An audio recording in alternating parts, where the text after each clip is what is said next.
What's up, you guys? This is part 2 of my ranking all Pokemon tier list, aside from the Arceus and Mega Evolution forms. I am going to rank the Gigantamaxes, but we're going to do that when we get to Gen 8.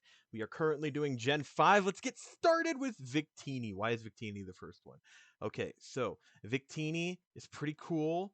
I think it's an underrepresented Pokemon. I'm pretty sure it got its own movie, but I didn't watch it. So as it stands, Victini, I mean, it's got V-Create, which is a solid move. I think its design is cute, gives me Kirby vibes, and I like Kirby. Um, Victini's gonna go in pretty good considering how little it means in the grand scheme of things. You know what we need? We need some music. That's what I forgot to do. The background music this time around is gonna be Qmu, the legendary remixer of video game music. It's gonna be a mixture of all kinds of video game songs. Pokemon's in there as well. Yeah. Wait, no, this is not Qmu. My bad. That was something else. We're gonna hit play on this. Yes, it's a playlist I made today specifically for this video. Yo! Technical difficulties. Alright, let's see. Snivy. I like Snivy just fine. You know, the thing is about Snivy is, I used to not like them at all, and it wasn't until like my other friends started telling me why they like Snivy. It's a pretty solid grass type. Definitely not an uncool. I would, if I got a chance to play Black and White 2, which I still haven't done. They're like one of the only main series Pokemon games I haven't played. I think I would pick Snivy. So I think I'm gonna go ahead and put Snivy right above the Luxio pre-evolute. Luxio and Shinx, yeah, right under Flaffy. I like Flaffy more. What's the next thing? Servine? Is that what it's called? Servine? Servine's pretty cool. As middle evolutions go, it's pretty, it's elegant. I don't. The thing is that Servine looks overly feminine, and you can be both genders. And I understand why Game Freak sometimes likes to do the like Lopunnies and Curlias, where it's obviously supposed to be feminine. But I kind of like it when they go neutral, where it can be either or. But this is fine either way. I think I like Servine a little less than Snivy, though. I like Snivy a little more. Snivy's a bit quirky. I'm going to put Servine underneath Charmeleon. And then Superior, the final evolution. Doesn't really change much. It doesn't have arms anymore. I feel bad for it. But yeah, this is a solid Pokemon. I'm sure it can learn a good amount of moves. I haven't done my research on that yet. But this whole line is going in pretty good until I actually use them. They have friend potential. Absolutely. And you're going right above Snivy for being a final Evo. Alright, let's get to these stinkers. Tepig's cute, but I wouldn't use it. It's probably my least favorite fire starter in existence. I wouldn't put it in bad. I wouldn't put it in should be eliminated. I'm gonna be nice to Tepig and put it in wouldn't use. I wouldn't use it over, yeah. I would put it over Numel there. And then let's see. Pignite's got a cool name. I like Pignite's name. Reminds me of another YouTuber named Pimp Knight. I think that's where they got their name based off of. But yeah, you're just uncool. I'm gonna put you like right above Carnivine, right below Raticate. No, you can be above Raticate. That's what you got going for you. But you're uncool. Emboar is mostly known for having a really awesome shiny. I think its shiny is really cool, but I wouldn't use it. I'm gonna put Emboar right above Survivor. Yeah. Wait, let's see. Yeah. Yeah, I don't like Survivor. In fact, let me switch these two. Survivor is under Lord Helix. What's next? Oshawott, my go-to Gen 5 starter. This was the first one I went with when I had Pokemon White. I went with Oshawott. And it is adorable. It doesn't get much representation in the anime, but it did get brought back for Legends Arceus and got a new form for Samurott, which is cool. I think Oshawott is a friend. I think Oshawott is not as good as Piplup, not as good as Swampert. Honestly, better than Slowking. I like Oshawott quite a bit. I'm going to have a leg up on Hariyama, though, because I didn't use Oshawott for that full playthrough. I mostly used Samurott, and that was the one I got attached to. Duat is pretty fire. The Journeys anime had a trainer with a Duat, and I'm like, this Pokemon is just such a solid design. Its shells it can use as weapons on its side. It's packing. It's ready to fuck shit up, and I love Duat for that. It's a very like solidly intimidating middle stage evolution, and you don't really get that very often. Duat is going above Gastrodon, but right under Heracross.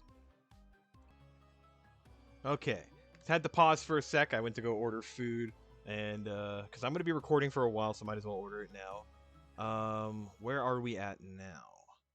This is Samurott. So if I put Oshawott and Friends, then Samurott's got to go up there too. I really like this Pokemon. Um, it's rare that we get like a monster design. I think Gen 5 was when they were like going less humanoid, and we started getting like more badass monster designs. And I really like what they did with Samurott. There was a Pokédex 3D app on the 3DS, and it had Samurott pull out one of his things like a sword, and I was like, yo, that's a powerful image. So you're gonna go right above Quagsire, but underneath Torkoal. I would use Samurott again, absolutely. And that's what its form looks like. Pretty neat. I like the darker blue. Okay, next up. What are you called? What is your name? Patrat, right? Yeah, Patrat. Okay, Jesus Christ. Yeah.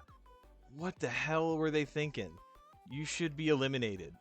And then Watchhog, I mean, there's a Mystery Dungeon game where it's playing the Chatot role of like teacher's assistant, and that made me kind of like it a little more. But again, it was a snitch character, so it's going right above Flareon in uncool, but underneath Ivysaur because it wasn't in Smash. Oh, Lillipup. Okay, I'm a sucker for dog Pokemon, and Lillipup is definitely a really good one. It reminds me of my dog, Blue. Blueski Jenkins III. Love that dog. And just looking at it reminds me of Blue. So yeah, I'm gonna put Lillipup really high up in awesome. I would put it in friends, but I actually haven't used it enough to call it a friend in the games. I'm not gonna let my own personal attachment cloud how I really feel. So I'm gonna put it underneath Riolu. Yeah, that seems about right. Haunter's coming up behind it. Death is approaching. Herdier. Yeah, that's Herdier. This is like almost a 100% carbon copy of Blueski Jenkins III. This is the one that made me think, yeah, Lillipup is like baby blue, and then this is what blue looks like. It's so cute. Herdier's all right though. I'm gonna put Herdier like above Moltres, but underneath Chimecho. And Stoutland, I don't know. I feel like they went a little overboard for this design. It's cool that you can ride it in Sun and Moon, but what? I don't even know what they were thinking with this. Ooh, Shantae music's playing. I definitely would put this and wouldn't use. I wouldn't even evolve my Herdier. I'd just give it like an Eviolite and call it a day. You're gonna go like above. You know, you're gonna go pretty high up and wouldn't use. I know wouldn't use tier doesn't really matter because they're all essentially the same thing, but I'm gonna put you above Delibird. Yeah. Oh god, this line's gonna take forever to get through. Okay, but we're not on them yet. Purloin, I want to say. Yeah, that's its name, Purloin. That's a cute cat. Not gonna lie. Yeah, not much else to say about it. It's a cat. It's purple. Yeah, you're gonna go up in pretty good. You're just a cat. You're gonna go right above Herdier. No, wait. Let's put him a little lower. I would say better than Entei, but not as good as Servine. That's a little better.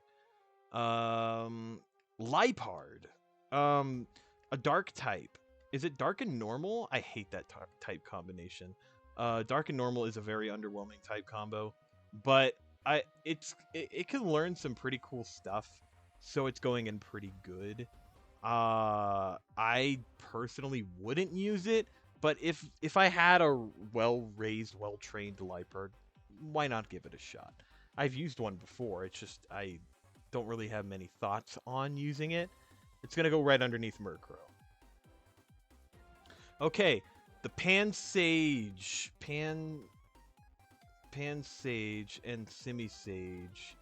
I'm gonna go ahead and rank these two together because they are essentially the same thing. I'm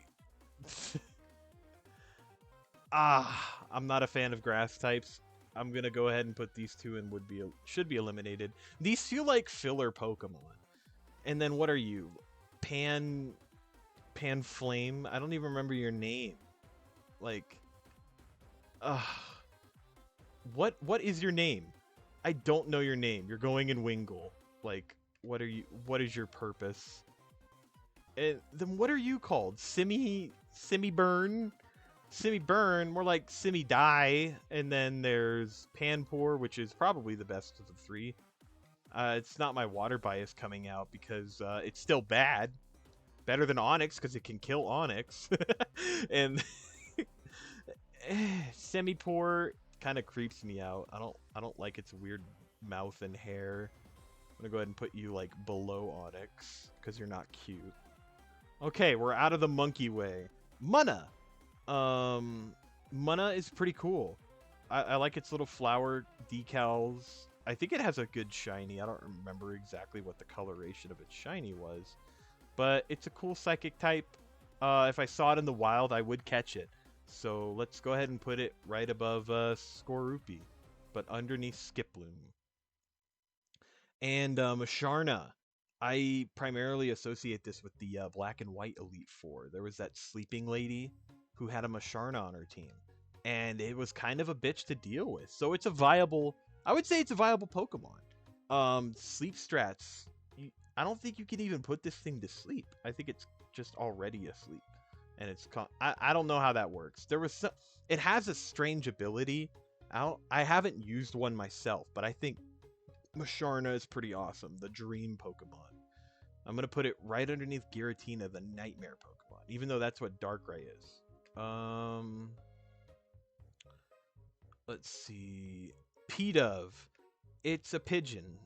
It makes sense considering that Black and White took place in like a city type areas, highly based off America and like New York primarily with Castelia City. As for regional birds go, it's pretty good. I think it's pretty good. Is it better than Hoothoot? Absolutely not. It's better than Zigzagoon though. I don't know. Yeah, that sounds about right. Moving on. Pidove's middle evolution. Good lord, I can't remember this Pokemon's name. This one is so forgettable. What is its name? I'm not going to Google it right now. I'm just going to like... I'm just going to put it in bad. And we're going to move on to Tranquil. I know that's name. I've used a Tranquil before. And pretty good Pokemon, all things considered. Not as good as Staraptor. Not as coolly designed. And the genders have different looks, too. I think this is the male version. I think. Pretty solid design. It went from being a boring pigeon to a cool looking like tall bird. So you're gonna go right above Quilava. I kind of like Tranquil. They're pretty good. Blitzel. Blitzel is a cute little zebra. I'm so glad they did a zebra Pokemon. Zebras are cool in nature and they're cool in Pokemon. It's an electric zebra and I like electric types a lot. Blitzel's a good little dude. You're not going to go too high. I think I'm going to put you right above Poliwrath, underneath Kirlia. Now, Zebstrika. That's a cool-ass name. And it just grew up and it got bigger and it's spikier. It got the Shadow the Hedgehog treatment where it just got edgier. And it works. Would I use one? Probably not. I don't think it's going to go any higher than in pretty good. So I'm going to put it right above... Dratini, but underneath Teddiursa. Yeah, that sounds about right. Rock and rolla. We're gonna rock and roll with this dude because what is this design? It's a rock with a hole. I kind of adore it for that. Um, but if I saw it in the wild, I would just be like, whatever. This is the one of the three that I just wouldn't really go after because it seems like it'd be a liability in your party. I think it can learn self-destruct though, so that's pretty funny. It just explodes on everybody. What is this? Boldor. Yeah, Boldor. Ah, man, I've used Boldor a lot. I didn't know how to evolve it into Gigalith, but Boldor is a, no pun intended, a solid Pokemon. I would definitely put it in pretty high up and pretty good. I would say like above Sandslash. I think Boldor's pretty cool. It's a great mid-game Pokemon to have in your party. I know you have to start with Roggenrola to get it, but you can catch them in the wild if you're patient enough. So you could skip that boring Roggenrola and go right to them. I think Boldor is a trait evolution. It learns some good moves, so you definitely want to trade it at a specific point in time. Gigalith is sweet. I like how it's just got these crystals protruding out of it, and it's shiny, makes those red crystals blue. It goes from ruby to sapphire, and that is awesome. Gigalith, you're going right up above Rhyperior. I like Gigalith a little more than Rhyperior, but Luxray is cooler than Gigalith. So yeah, that's a good spot for it. Woobat. Woobat and Swoobat. Um, as far as bats go, it's okay. It's like a pig bat. I don't really have anything bad to say against it. I would say it's at the top of uncool, right above Registeel. Swoobat's a little better because it gets a new typing of Psychic, and it makes it learn a lot of helpful moves. And it evolves somewhat early, I think. I'm pretty sure it evolves in like the mid 20s, which is good because if you catch this thing early on, you might have it on your team until you get a better psychic type, which we'll get to. But it's not a bad bat. I would use this probably not over Crobat, but I would use it over like I don't know. Okay, you know what? I wouldn't use it over that many things. Um, I like Munchlax more. It's a solid mid-game Pokemon, but you can do better in Gen 5 because Gen 5's regional dex is massive. All right, Drillbur, where are you going? I like how it sounds like Wilbur. It's like Drillbur, Wilbur the Drillbur. I'm sure somebody's named it Wilbur. Um, he's a cute little guy. I'm gonna put him above Doduo, but right under Machop because Excadrill is a menace. This is one of the most popular competitive Pokemon in Gen 5, and it looks sick, and it's a unique typing. It's got Aggron typing, so it has a lot of weaknesses, but it is fast. Good luck getting a hit on this thing because it will kill you probably in one shot if it's running choice. Um, I would say Excadrill is pretty awesome. I like it more than Tyranitar. Um, yeah, you're going above Tyranitar. It's Excadrill's pretty sick. I can't deny it. What's next? Audino. Audino also got a Mega, which is right there. You can see it. I like its Mega design better than its base design. Audino's main purpose is if you find it in the wild, don't catch it, just kill it. It gives you a lot of experience. So if I'm giving you that advice, that means I wouldn't use it. I would kill it. So yeah, I don't think it should be eliminated, but I wouldn't use it. So it's going right above Tepig because it has some use. I wouldn't use Tepig for anything, not even experience. Timber. Yeah, Timber. This is one of the main characters in Gates to Infinity. It was like started off as a bully. It turned into like a Groose type character where it was a good guy by the end. And I like Timber. Timber's pretty cool. I would put Timber probably above Liepard, but underneath Murkrow. I like Timber. He's a cool dude. Girder is the same idea, but he's holding a metal girder. Like he's building Well, a building. Why is building a verb, a noun, and I don't know. Whatever. It's girder is pretty good. You can use Eviolite with it, and it's kind of a badass sweeper. It can kill a lot of things. I've seen some Pokemon Showdown videos where girder is just a nightmare to deal with. It's got a good move pool. It's solid all around. So I'm gonna put girder above above Glalie. No, above Caterpie, but below Gyarados. That's a good spot for it. You're sitting an awesome girder. Now, Conkeldurr doesn't have the benefits of using Eviolite, but it doesn't need it. Conkeldurr is an absolute monster. I'm pretty sure it's an Elite Formon in Gen 5 too, so you make sure you have a flying type that isn't fragile, because it will kill it if you don't kill it in one hit. I mean, you can use bullshit fly strats if you want, but it will get a hit in there whether you like it or not. This thing is intimidating as hell. It's holding 2 stone pillars. I'm not a big fan of it. I think Conkeldurr is cool. Is it cooler than Scyther? I'm sorry, but it's not. It's honestly, I think Conkeldurr is going at the bottom of awesome. It deserves to be an awesome, but I'm not the biggest fan of it. It's right underneath Feebas. Let's see. Timpole. Is that what its name is? I'm not familiar with this Pokemon. Timpole is a fossil Pokemon, I think? I don't remember what the fossils were in Gen 5. See, I've played Gen 5 only once.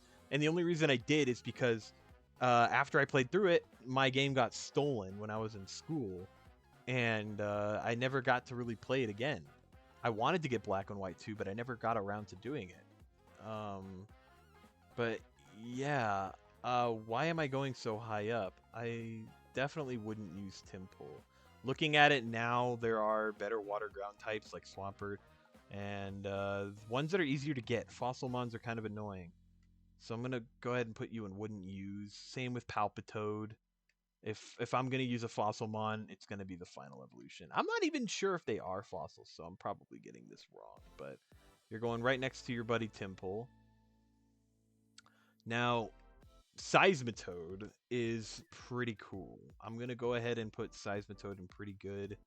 It's a water ground type with a decent move pool and some interesting abilities to work with, so it's competitively viable. I think it's better than Doduo, but underneath Drillbur. Yeah, pretty good seems like a right spot for it.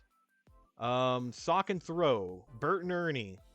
These two are weird, but I praised Hariyama for being a sumo fighter, and this is basically the same idea as Hariyama, but it's more of like Hitmonchan and Hitmonlee, where one punches and one throws. But they can still learn the same moves, it doesn't really matter. I would say Sock is pretty good. I like it better than Liepard. Not as much as I like Timber. I think Throw is a little better. It's my blue bias coming in again. If I had to choose between Sock and Throw, I'd pick Throw. If I'm picking a Kirby copy ability, I mean, Suplex is pretty underrated, but Fighter is the more popular one because it's more versatile. So you know what? You're going right above them. They can go back to back with each other. So yeah, that seems a bit lame placement, but we're going on to these forgettable Pokemon. What is your name? I know that's Sewaddle and that's Leavanny. What is your name? I'm going to call you Leaf Caterpillar. If I forget a Pokemon's name, which is very hard for me to do, that means that it's bad. I don't care for this thing. It's not even that cute. Sewaddle's kind of funny because it looks like Toon Link. Like, it doesn't give a fuck about what's going on in the world.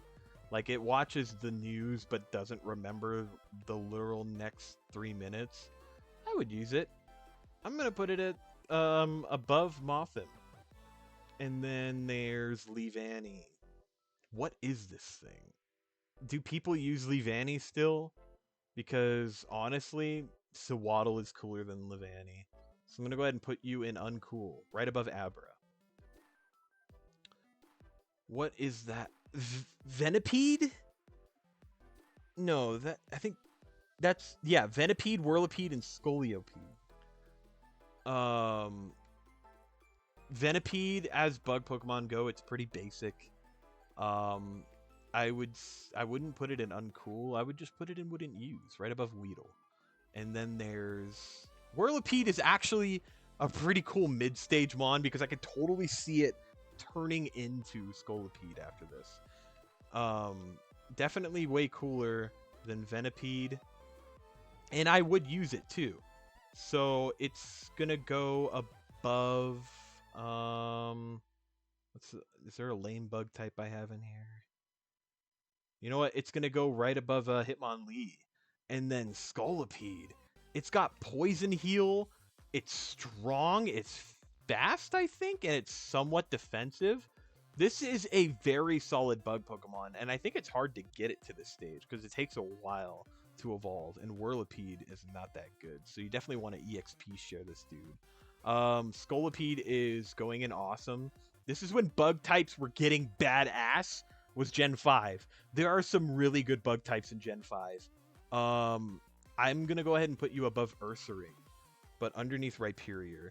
Oh, my food's here, so I will be right back. I'm going to pause the music because this is a good song. And yeah, short intermission. All right, we are back. I am fully filled with food. Let's go ahead and continue this ranking. Who is next? Cottony. Cottony is pretty alright, but I always forget Whimsicott has a pre-evolution. I don't see many people talk about Cottony. I don't think they're uncool, but they're gonna go in wouldn't use right above Bellsprout.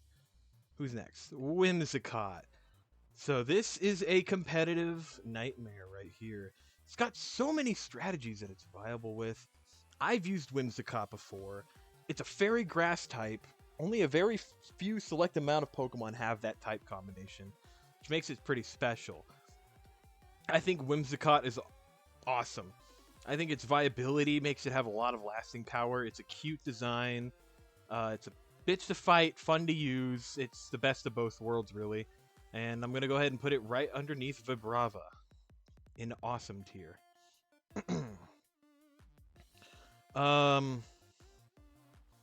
What is your name? I know that's Lilligant. What are you? Petalil. Petalil. Yeah. Okay. I remembered its name, so therefore it is not useless. Okay. So Petalil. This line is just okay. I like Lilligant more because I've actually used it in teams. But Petalil I don't really have any memories of. I'm gonna go ahead and put it right above Jumpluff. In wouldn't use. What the hell? I didn't even know Basculin had another form like that. Anyways, Lilligant is pretty friggin' cool. It's got the ability that makes it not get confused from its own moves, so you can use moves like Petal Dance and not have to face any backlash for it. So that makes it pretty cool. It's a grass type that I would go out of my way to use. So let's go ahead and put it right into awesome above Blossom. Yeah. Awesome above Blossom. Okay, so if I was gonna give Remoraid shit for being just a fish and Carvana for being just a piranha, I gotta give Basculin shit for the same fucking reason. It's so boring. It's bad. Why would anybody use this thing? I know it got a new form. Basculegion in Arceus. It's a ride Pokemon. So I don't even think it's a Pokemon you can use in battle. So I still stand by Basculin being a bad Pokemon. So both of these are going to go up here. What's next? Ooh, the Sandile line. Okay, Sandile is a cute little sand crocodile. I just like this line a lot. I used one in my first black and white team. I didn't even know what its final evolution looked like at that point. I was just like, ooh, Sandile. I need a ground type. And it ended up turning into Crocodile, which we'll get to. But Sandile is pretty good. I'm going to go ahead and put Sandile above above Whiscash, but underneath Camerupt. And then we're going to go ahead and go to Krokorok, who rocks, I would say, for lack of a better word. Krokorok is a great mid-stage evolution. It takes things from both lines and has a good transitional period. It's what an evolution should be. It's not awkward. It's still cool in its own right. Not as cool as the final evolution, mind you, but still cooler than Sandile. And it's going to go one step higher than Sandile. Now, Crocodile. That's a friend. This guy is not only super strong, great typing of Dark and Ground. Its move pool is super solid. It's durable. It's cool. And I like its design so much. It looks like it would be like a commander of King K. Rool. Like it's just such a cool design. Yeah, you're a definite friend. You're going right above Miss Magius, but underneath Machamp. I feel like this would be a good contender for Pokemon Unite. I think Crocodile would be pretty sick. Crocodile. We're gonna go Darumaka regular form. I don't really have many thoughts on this one. This is one of the few Pokemon that I didn't end up catching in Black and White, so I have no thoughts on it. I'm just gonna go ahead and put it in wouldn't use right above C-Dot. Darmanitan. I have used Darmanitan. I just didn't use Darumaka, and Darmanitan is a cool dude. The Journeys anime makes me kind of like him a little more too. He's kind of a bully, but he's like a good-hearted bully where, you know, he knows when to stop. So Darmanitan, you're going right above Snorunt and underneath Chingling. So Darmanitan Zen form. This was always found in that like desert ruin area. I don't know what the purpose of Zen form is, but I'm curious enough to where I wouldn't put it in wouldn't use. I think it's a pretty cool idea, having like a transforming form of it. I don't know how it's easily accessible, but Zen form is going above Noctowl because my curiosity with it. Oh, we're gonna get coconut mauled in a sec. Maractus. This is the most generic grass type I can think of. It's a cactus, but with flowers. That's it. That's all you're getting. I would say it's a bad design. I'm gonna go ahead and put it right there in bad. Dwebble. Dwebble is cool. It's cute. I like hermit crabs. I think it's neat. That's all I really would say about it. And I've used it in Unite. Same with Crustle. So Dwebble is going right above Tranquil. And then Crustle is going to go a bit higher because, man, Crustle's grown on me. I didn't like it when I first played Black and White, but now that I've had exposure and I've had time to sit on it, Crustle's a cool dude. Crustle is, I would say, awesome. Is it more awesome than Groudon? Yeah. Shroomish? Yeah. It's more awesome than Vespiquen. Yeah. But not as cool as Skuntank. Scrafty. What is your name? That's Scrafty. What is your name? I don't remember. Scraggy. Yeah, Scraggy, right? I'm pretty sure it's Scraggy. Scraggy and Scrafty. Their names are so similar. Scraggy's okay. I like it more than Shuckle. Scrafty is the one that I like a little more. It's a dark fighting type with some interesting movesets, interesting stats. Its speed is kind of lacking, but I've seen people who take Pokemon seriously, like, legitimately use this one. And shoutouts to Hoodlum Callum for making this guy his mascot. It's a pretty underrepresented Pokemon otherwise. I do like it more than Furret. I kept saying Ferret last episode, but yeah, it's Furret. And Sigilif. What a weird Pokemon. It's like a headdress for Native Americans, and I don't know. It's a psychic type. It's just pure psychic and flying. I don't get it. I guess if I saw it in the wild, I would just pass it up. I wouldn't use it. It should definitely evolve though. If it evolved, it'd be a little more interesting.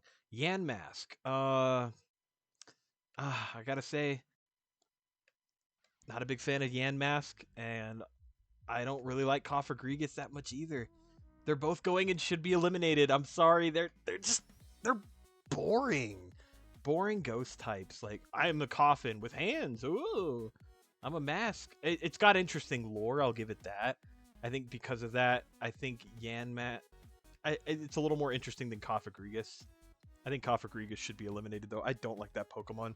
You also can't use its name if you type it in manually, because if you spell out Cofagrigus, look in the middle, it spells out a bad word. And it was censored. Who are you? What is your name? Caracosta is the second form. I don't know what this one's called. It's just a turtle. But I like turtles, so it's better than Groddle. It looks like a better turtle than Groddle. I don't think it's bad. I think it's just a little uncool. They could have done a little more with it. What is this thing's name, though? Oh, okay. I'll look that up later. It's Black and White is usually the one where I forget more Pokemon than I thought. Caracosta. It's basically like Seismitoad. These fossils are so similar with each other. I feel like they weren't really that inspired when it came to the fossils of Gen 5, which is fine. But Caracosta is a cool looking turtle. So it's going to go above Tentacruel. It's above Chikorita. Yeah. Well, underneath Zangoose. What's next? Arkin. Yeah, Arkin. So I know for sure this is the fossil one. So maybe the fossils are Caracosta and Archeops. And then Seismitoad is just not a fossil, because they don't have 3 fossils in Gen 5. They only have 2. I know for sure this is a fossil. It's a fossil that I wouldn't use. Definitely underneath Lileep, because I like Cradily a lot. Archeops is kind of a goofy Pokemon. I don't know much about it, because I haven't gotten out of my way to use it. It hasn't been readily available in most regional dexes. I would be down to use it, though, because I like its design, I like its colors. I'd be down to shiny hunt it. Shiny hunting fossils is pretty basic, if, albeit, mashing A a lot can give you a carpal tunnel. So, I'm going to go ahead and put you above Relicanth. Pretty good, Archeops. Trubbish. It may be trash, but it's won my heart over. I think Trubbish is so funny. It's like a trash bag that's just walking around trying to find a home in random trash cans. That's pretty cute. Is the trash bag better than Dwebble? It is not, unfortunately. It is slightly better than Aeron, so I'm going to go ahead and put it underneath Poliwag. Garbodor is just a bigger trash bag, and yeah, I don't care for Garbodor. It's viable, it has some uses, but I just find it uncool. So you're joining the smallest tier of uncool, right next to Pidgey. You're gonna go right above Pidgey. Zora. Zora is a cute Pokemon, and it's interesting because I thought this was gonna be a legendary. The way they talked about Zoroark and Zora, I thought they were gonna be hard to get, but no, you just find them in the wild, and it's a cool Pokemon. I like Black and Red a lot. I remember I caught one and I named it Shadow, and it was a part of my main team in Black and White. So Zora is going in awesome. Right above Aggron. And then Zoroark is a friend. Zoroark is a definite friend tier. And those of you that have used Zoroark know. Like, it's such a good mix-up Pokemon. Like, If you have Zoroark in your team, if you send it out, it can turn when it enters the battle, it turns into another Pokemon in your party.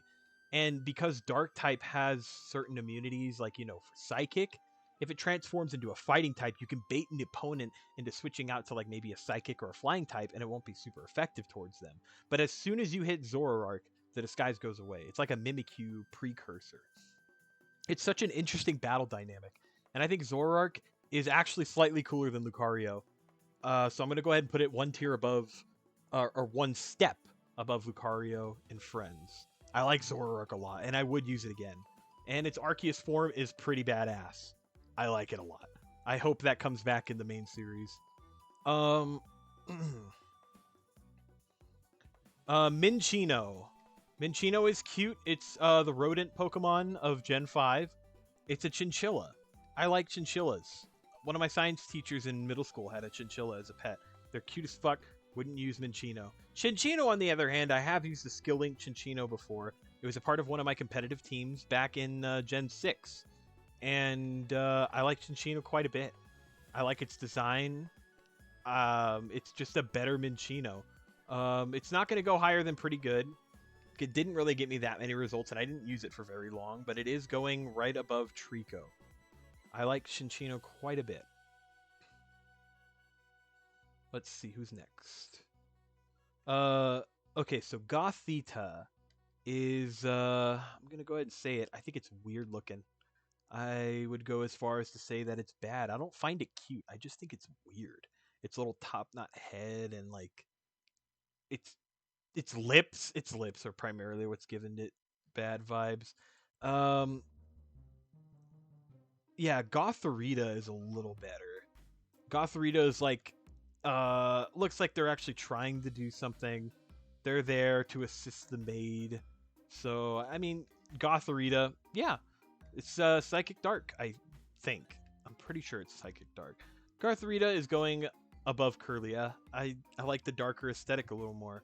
I'll go ahead and put it above Lopunny because, yeah, I don't like Lopunny too much, but I can understand why people like Lopunny for other reasons, but I'm not going to go into those reasons because we're on Gothitelle. Gothitelle is pretty strong. Its design I'm not too crazy about, but it's like, it looks like it'd be the leader of like a sorority house or something, or like it would keep things together. It's like the mother Pokemon.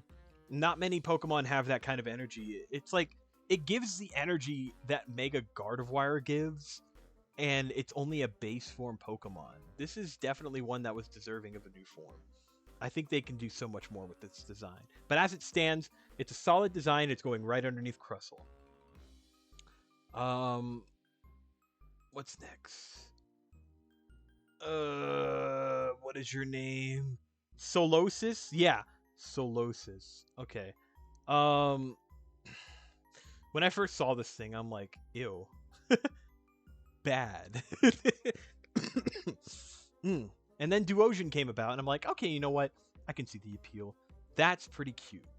And then the final evolution, Reuniclus. Okay, before we talk about Reuniclus, let's put Duosion in pretty good.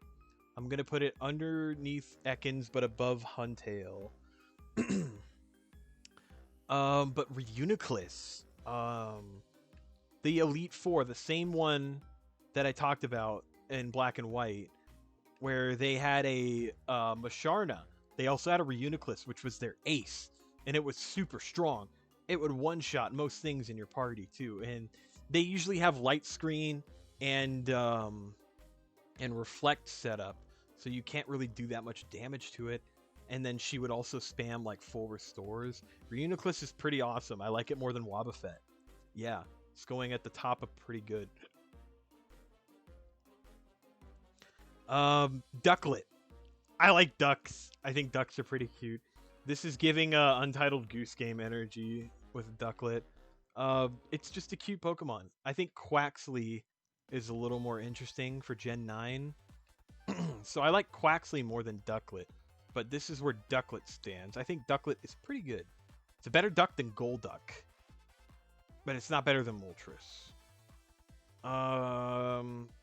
Swanna. in Mystery Dungeon Gates to Infinity, Swanna was just like the mother Pokemon, but even then, it didn't leave that good of an impression on me. So I'm gonna go ahead and put Swanna in uncool, above Wormadam, but underneath Elekid. It's just a swan, and it's water flying. It's another Pelipper.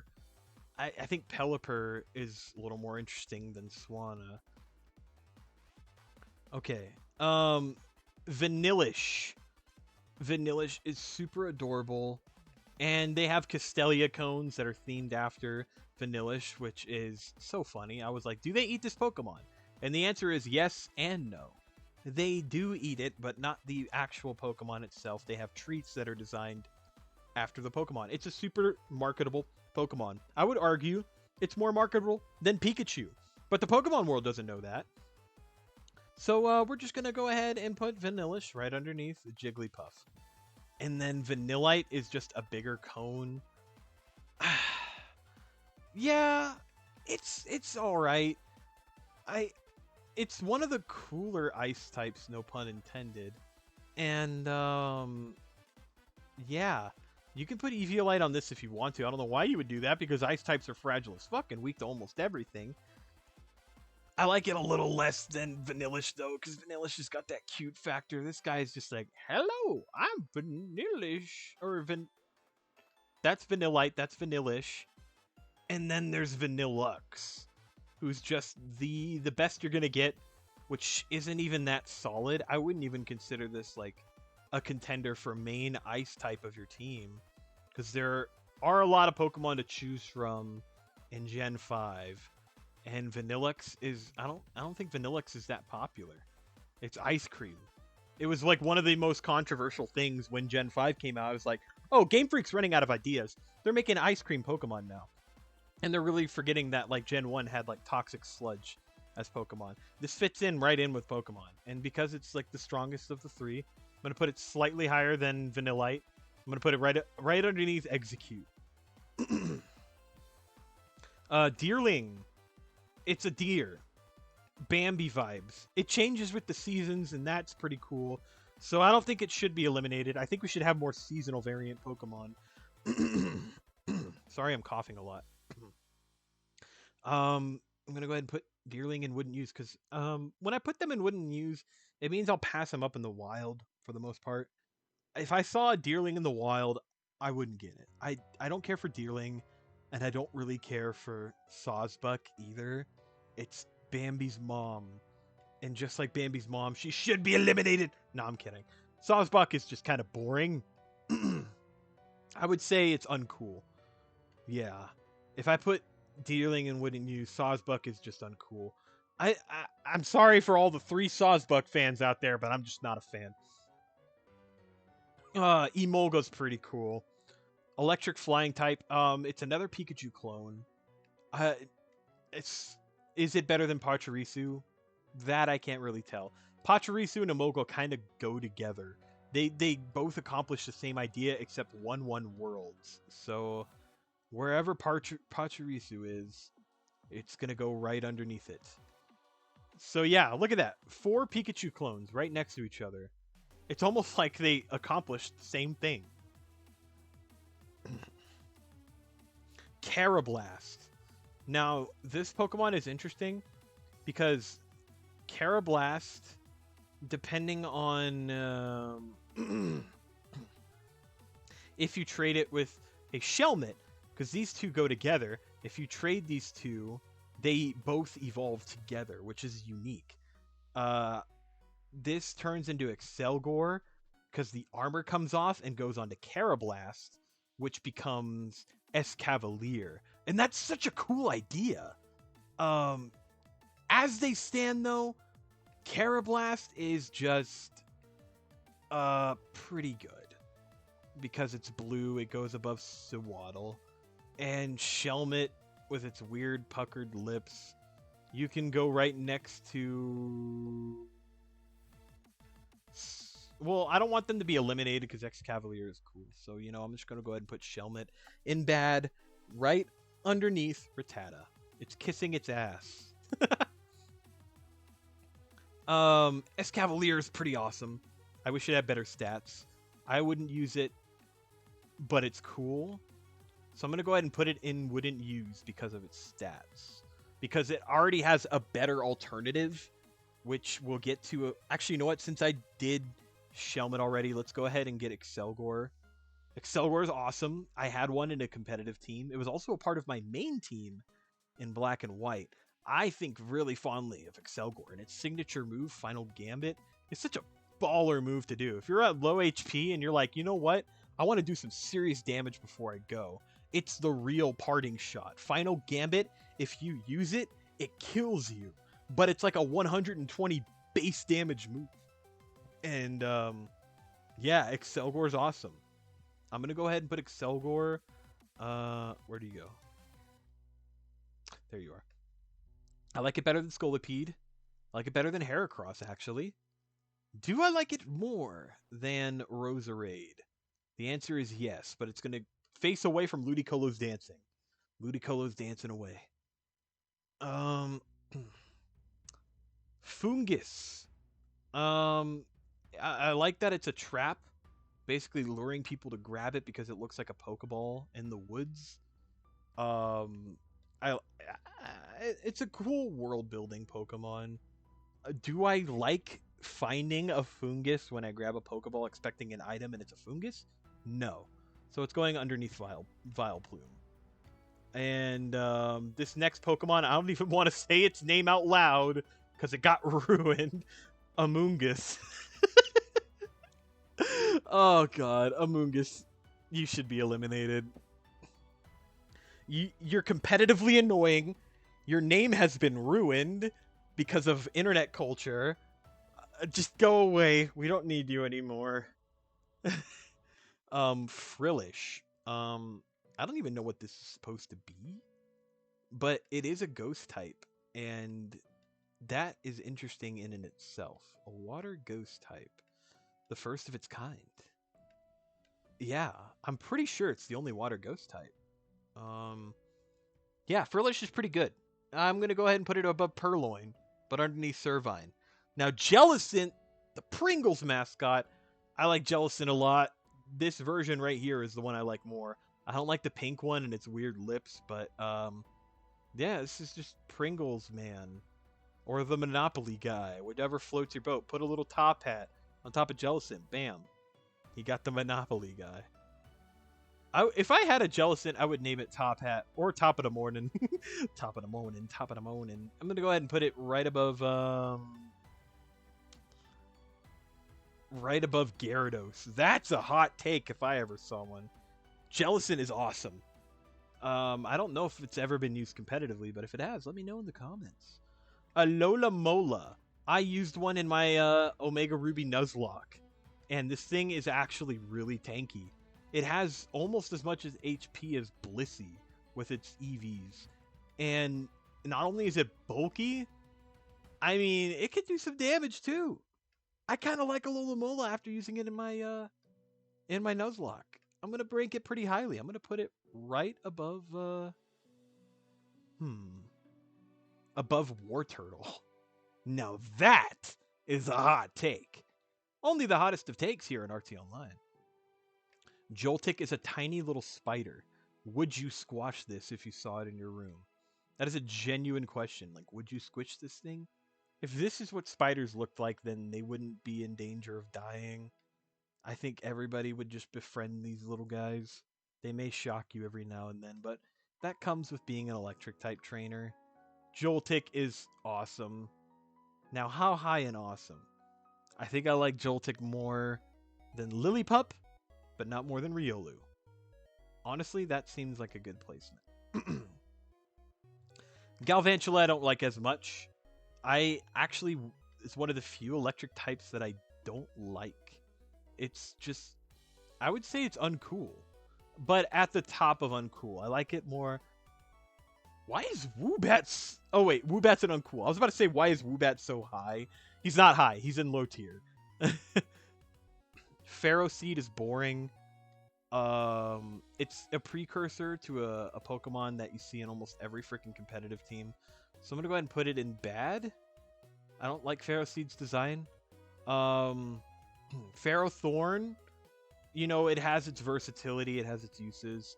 Iron Barbs is an annoying ability. It's like rough skin, but on a steel type Pokemon. And you definitely do want to hit this with physical moves, but if you have fire, then it goes down. But it's got a lot of defense. And if you let this thing build up its defenses, good luck killing it. It's probably running leftovers. I'm not going to put it in awesome because it's a nightmare to fight. I'm going to go ahead and put it above Bronzong because, you know, these two competitive motherfuckers. You know what kind of team someone is building if you see them on there. Trick Room and Stall. That's what they are. Okay. That is Clink. That's Clink. So, Clink. Clink Clang. Unova definitely feels like a filler generation. Oh wait, no. This is Clink Clang. So Clink Clang, Clink Clang. I kind of like Clink Clang though. Clink Clang is all right. Its Gear Shift move is pretty cool, and Gear Grind is a unique move, I guess. I'm gonna go ahead and put him at the bottom of pretty good. I would use it, so it's going at the bottom. Shuckle, you're finally ahead of somebody. Good job.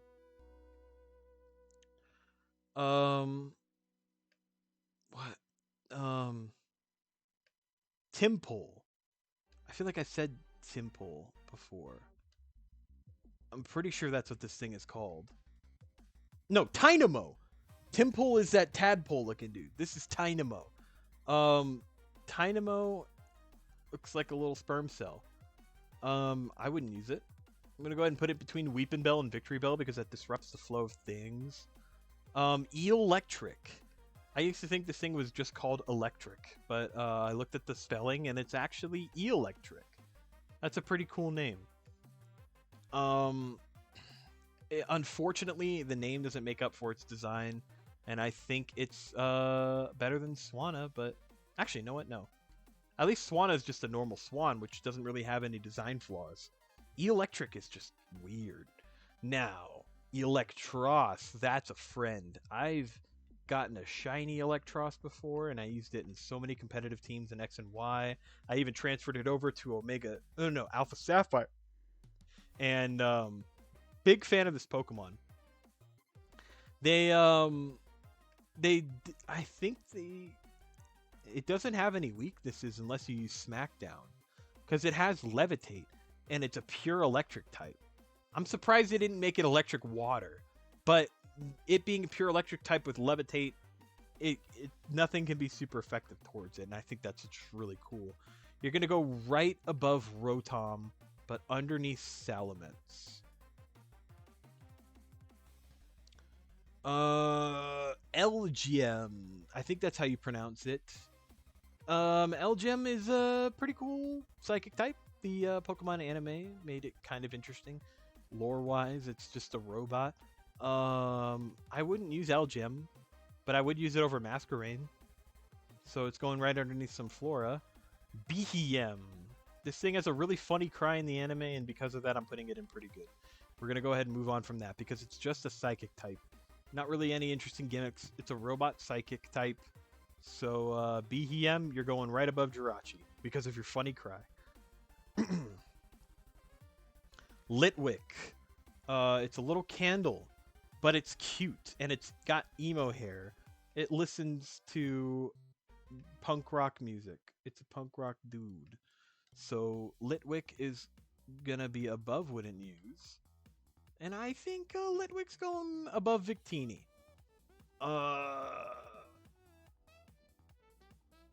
Lampent. Yeah, it's like repent, but it's a lamp. Do you get it? Do you get it now? Just should be eliminated. And then we got Chandelure. Somehow, Chandelure made it into Pokken, and that is so funny to me. A chandelier. You can be a chandelier. I love this Pokemon. Also reminds me of one of my exes, but god damn it, It's a cool Pokemon. It's going right there at the tippity top of awesome. It's almost a friend. Almost a friend. Uh, what are you? Axew? Iris's Axew was adorable, but I don't have much to say about it other than the fact that it's adorable. Would I call it cool? It's cooler than Galvantula, but I definitely wouldn't put it in wouldn't use or pretty good. So Axew's staying right there at the top of uncool. Now Fracture, you get to use this one for a while because it doesn't evolve into a Haxorus until the 60s, which is freaking ridiculous. Luckily, Fracture has a decent stat growth. And you can use Eviolite with it if you want to. It doesn't qualify as Little Cup, so you won't be able to really survive that long, but you could try. I like it better than Duosion. So yeah, Fracture goes right there. Haxorus feels like a dragon type that belongs in the dragon tree of badass dragons. And it's definitely one of the most badass shinies in existence. And you get that shiny for free, basically. So, badass dark shiny, badass design in general, really good stats. Iris is ace. It has history in the anime. It has good fights in the anime. So it's going above. Oh man, it's gonna go above Lotad, but underneath Dusk Noir. Haxorus is really cool. Um, oh Cubchoo. Oh man, I love bear Pokemon. We're not gonna get to my favorite bear for a while, so let's just give praise of they did a really cute bear and it doesn't have an awkward middle stage evolution. Thank God. Because if they had 3 evolutions for this thing, that'd be so annoying. But it just goes Cubchoo, and big giant Arctic bear, whose name I totally didn't forget. Cubchoo's pretty good. It's going right underneath Poliwrath. And then Beartic. Yeah. I remembered its name. Beartic. I like Beartic a lot. You can catch it in Sword and Shield, and it runs at you in all fours, and I'm like, God damn, that's threatening as fuck, but it should be. It's a fully grown bear just trying to protect its cub. So, yeah, Cubchoo's down there and pretty good, so I'm going to go ahead and put Beartic in awesome, because I like bears. Bears are cool. Where's Ursaring? I like Ursaring more than Beartic. I like Ninetales more, Turtwig more. So you know what? Beartic is going above Lotad, but underneath Haxorus. Haxorus is cooler than Beartic. Cryogonal. It's a snowflake. I tried using one before, but it just kept dying like turn 1. It's not a good Pokemon. In fact, it's bad. I don't want to use it ever again. Stunfisk. It's a flathead fish.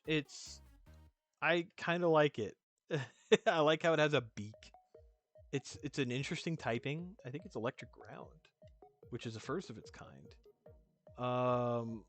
But I don't see the appeal in battle. I see the appeal in its design.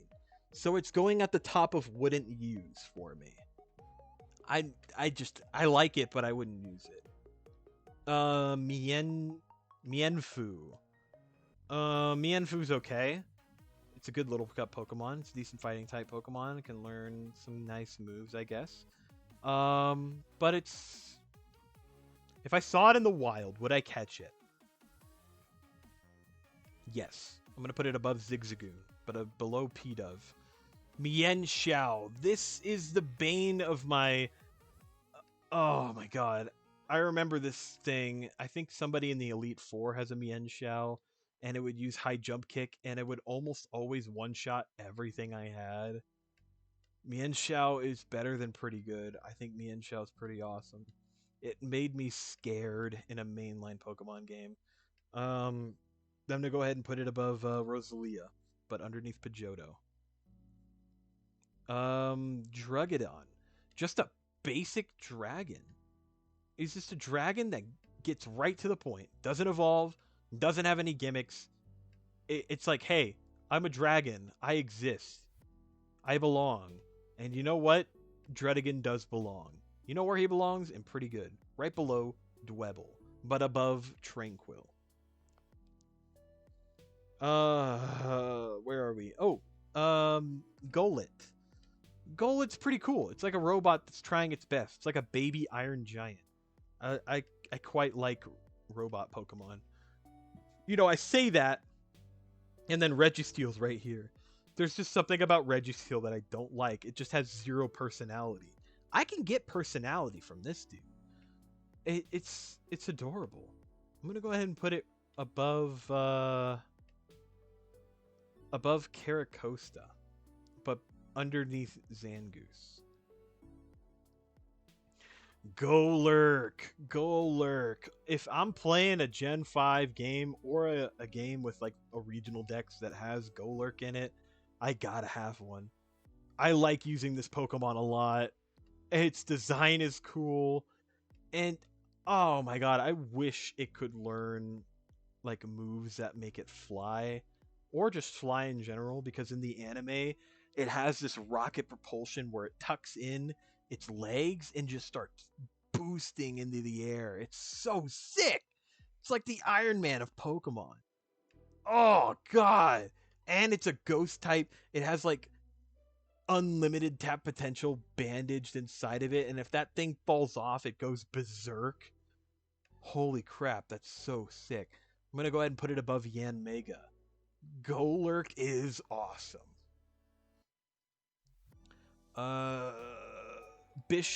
Pawniard, the pre-evolved form of Bisharp. It looks like an angry child trying its best to impress its father, and yet it just can't pass that damn history class. Pawniard isn't bad, but I think Pawniard is just a precursor to becoming cool, therefore it's uncool. But it's cooler than Woobat. It's cooler than Galvantula. Not cooler than Axew. Sorry. But Bisharp, though? Bisharp gives me Mega Man energy. Bisharp feels like a robot master put into Pokemon. Feels like a Sentai warrior. Like, this... Whoever made this Pokemon definitely watched a lot of Power Rangers growing up, because that's the vibe I get from this Pokemon, is that somebody was like, I want a Pokemon to be as humanoid as possible and badass without being a straight up human, and they nailed it. Bisharp is going up in awesome. I like this Pokemon a lot. I think it's just pure Steel type. It might be Steel and Dark. It's probably Steel and Dark, which is cool. I like Dark types. It's gonna go above Houndoom. It's gonna go above Turtwig. Below Ninetales. I like Ninetales more. Oh, this is a Kumu playlist, but I put one Sonic song in it, and now it's playing. This is from Sonic Adventure 2, supporting me. I love this song. Bouffalant. It's Tauros with an afro. I think it should be eliminated. I don't see the point of this thing anymore. Nobody talks about it. I think it was in Detective Pikachu, but as a background character. And even so, that scene was shined by Cubone, so everyone forgot about Bouffalant. Rufflet. This Pokemon, in black and white, you couldn't get it until right before Victory Road. And even then, it evolves into Braviary at like 54. And you catch it at level 42. So you have to grind like 13 or 12 levels to actually use a Braviary. So you know what? I wouldn't use a Rufflet. And Braviary, it got a new form in Arceus, which is right here. I'm going to go ahead and put it right there. I don't even think that form is that cool. You can't really justify this design. It's like it's a giant bird. I don't think it. I don't think I would use Braviary. I had one named Dynablade once, which is a cool name for it, but I definitely wouldn't use it. I'm gonna go ahead and put it like one step above Rufflet. It's not a good Pokemon. And Vullaby is the antithesis to Rufflet. Same deal. You couldn't get it until before Victory Road, which sucks. But Vullaby itself should be eliminated. It's a weird Pokemon. Mandibuzz is like a caveman. or like a cave woman, a cave bird. It, I wouldn't say it was uncool. And it's dark flying, and I like dark types, so I'm gonna go ahead and put it right above Doduo. You know what? Above Seismitoad, but underneath Drillbur. It's pretty good. Heatmore. This thing eats Durants for fun, and it's right next to Durant in the Pokedex. That's funny. Heatmore is cool. It started the move Fire Lash, which is a great signature move that other Pokemon can learn, which I'm thankful for. It's a great physical fire move that lowers the defense of the opposing Pokemon. And Heatmore is just cool. The first of its kind, an anteater Pokemon, but it's just a pure fire type. I feel like I just moved somebody. I don't know who. Who did I move? Doesn't matter. Heatmore is not pretty good. I think Heatmore is above average and pretty good, going right above Latios, but underneath Chatot. Durant. Everybody names this thing Kevin. Funny joke. I do not care for Durant. I think it's uncool. It's a steel ant. That what you see is what you get. It's boring. It's uncool. Moving on. Dino. Dino is a cute little guy. He's like got a hood on that he pulled too tight. I think that's adorable. I wonder what this thing's eyes look like. Probably a lot like Hydreigon's, but yeah, Dino is pretty cool. So I'm gonna put it in pretty good. Right above Huntail. Maybe a little higher. I like Dino. Let's go ahead and put him right above Tranquil, but below Dredigan. Dredigan's more badass. You're gonna see this guy a lot, Zweilous, because pretty sure he doesn't evolve into Hydreigon until level 68, which might be the highest level for evolving a stage 3 Pokemon.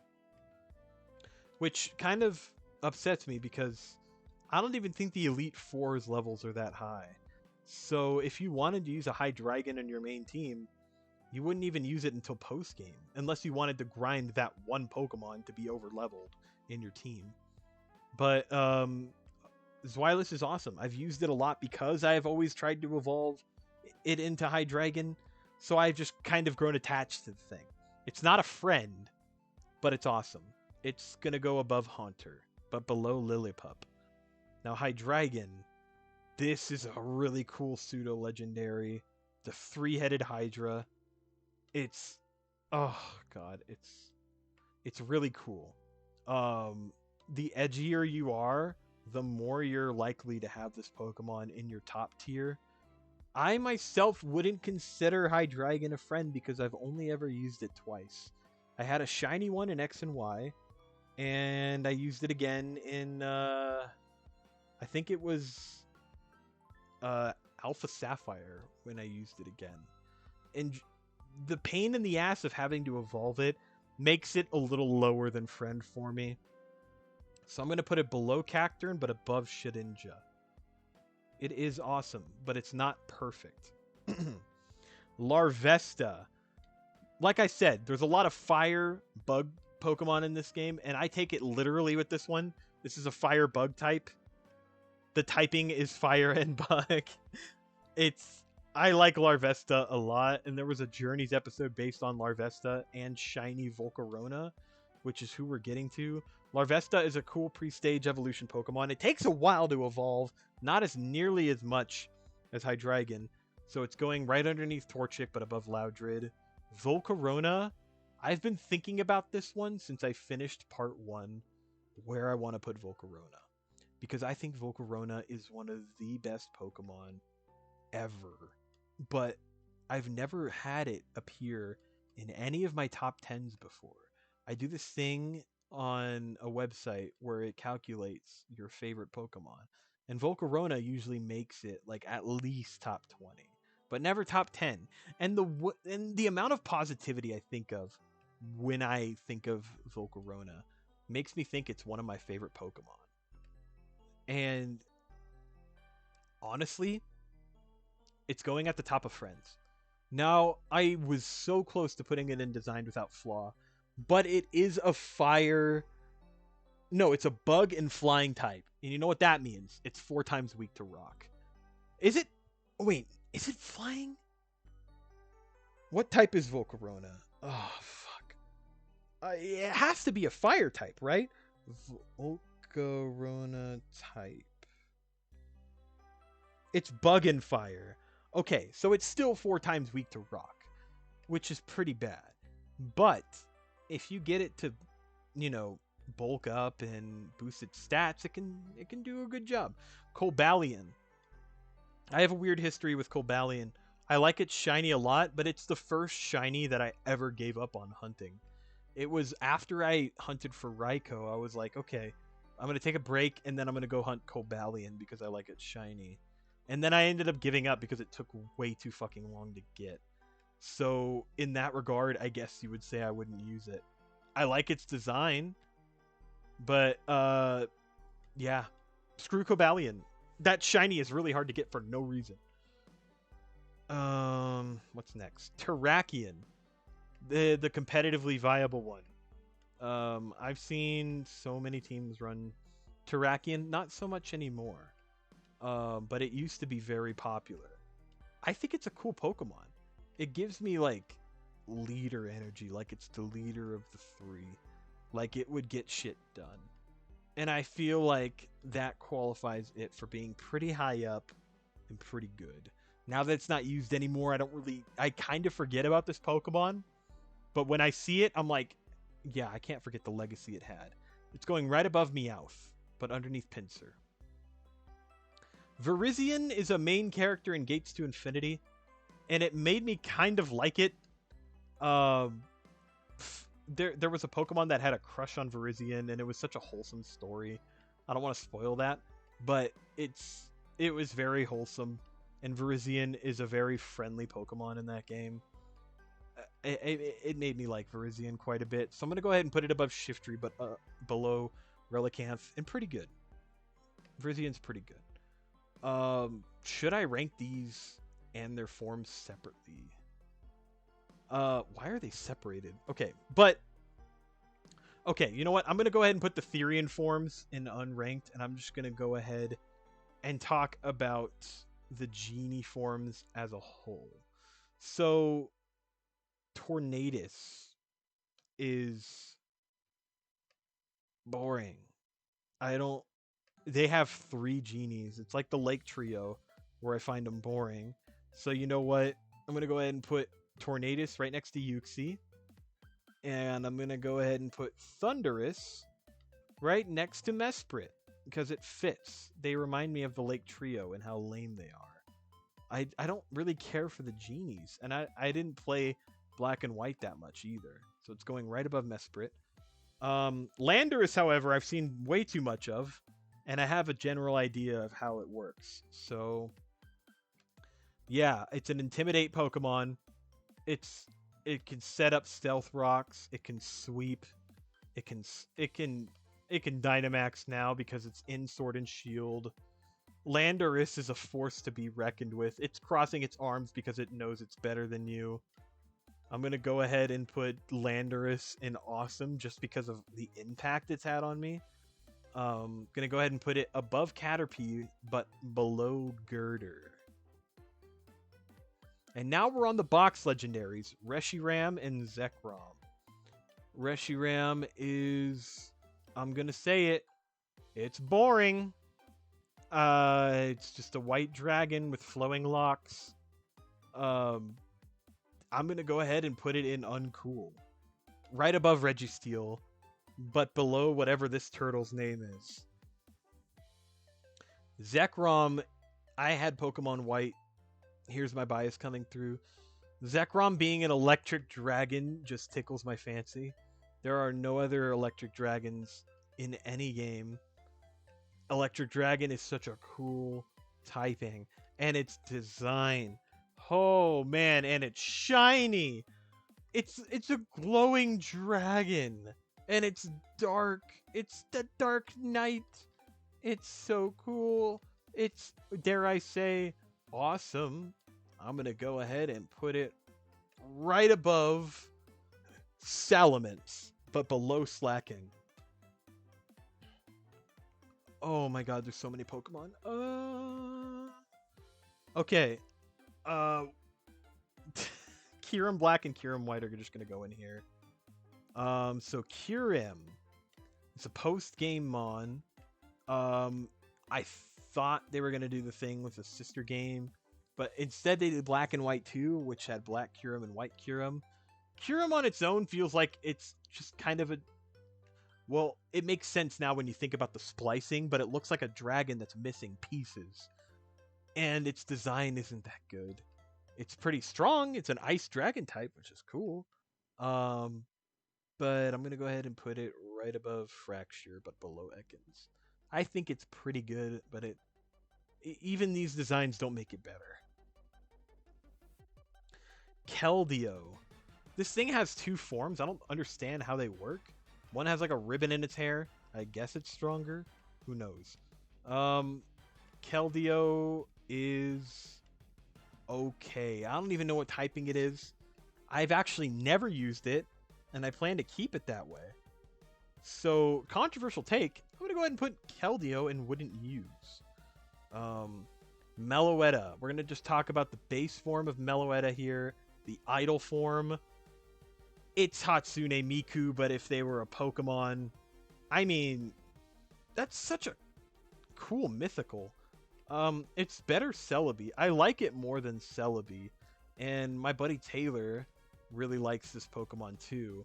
I actually recently got one in Pokemon Go as well. It's a bad CP, but I'm just glad I have one.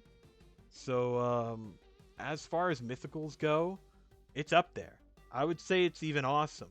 I'm going to go ahead and put this right above Magmortar, but below Walrein. Yeah, Meloetta's pretty awesome. Okay. And the final one of Gen 5. Genesect. At one point, everybody could get this thing for free. And you could use it as a part of your team because of the Genesect movie that was coming out. But it's a robot bug with a gun on its back. It's a Mega Man bug. It's so cool. I think I actually named mine X, like Mega Man X. And, oh man, I really like it. I definitely would name it after like a Robot Master now instead of X. But I'm going to go ahead and put it in awesome. I'm going to go ahead and put it right above Joltik.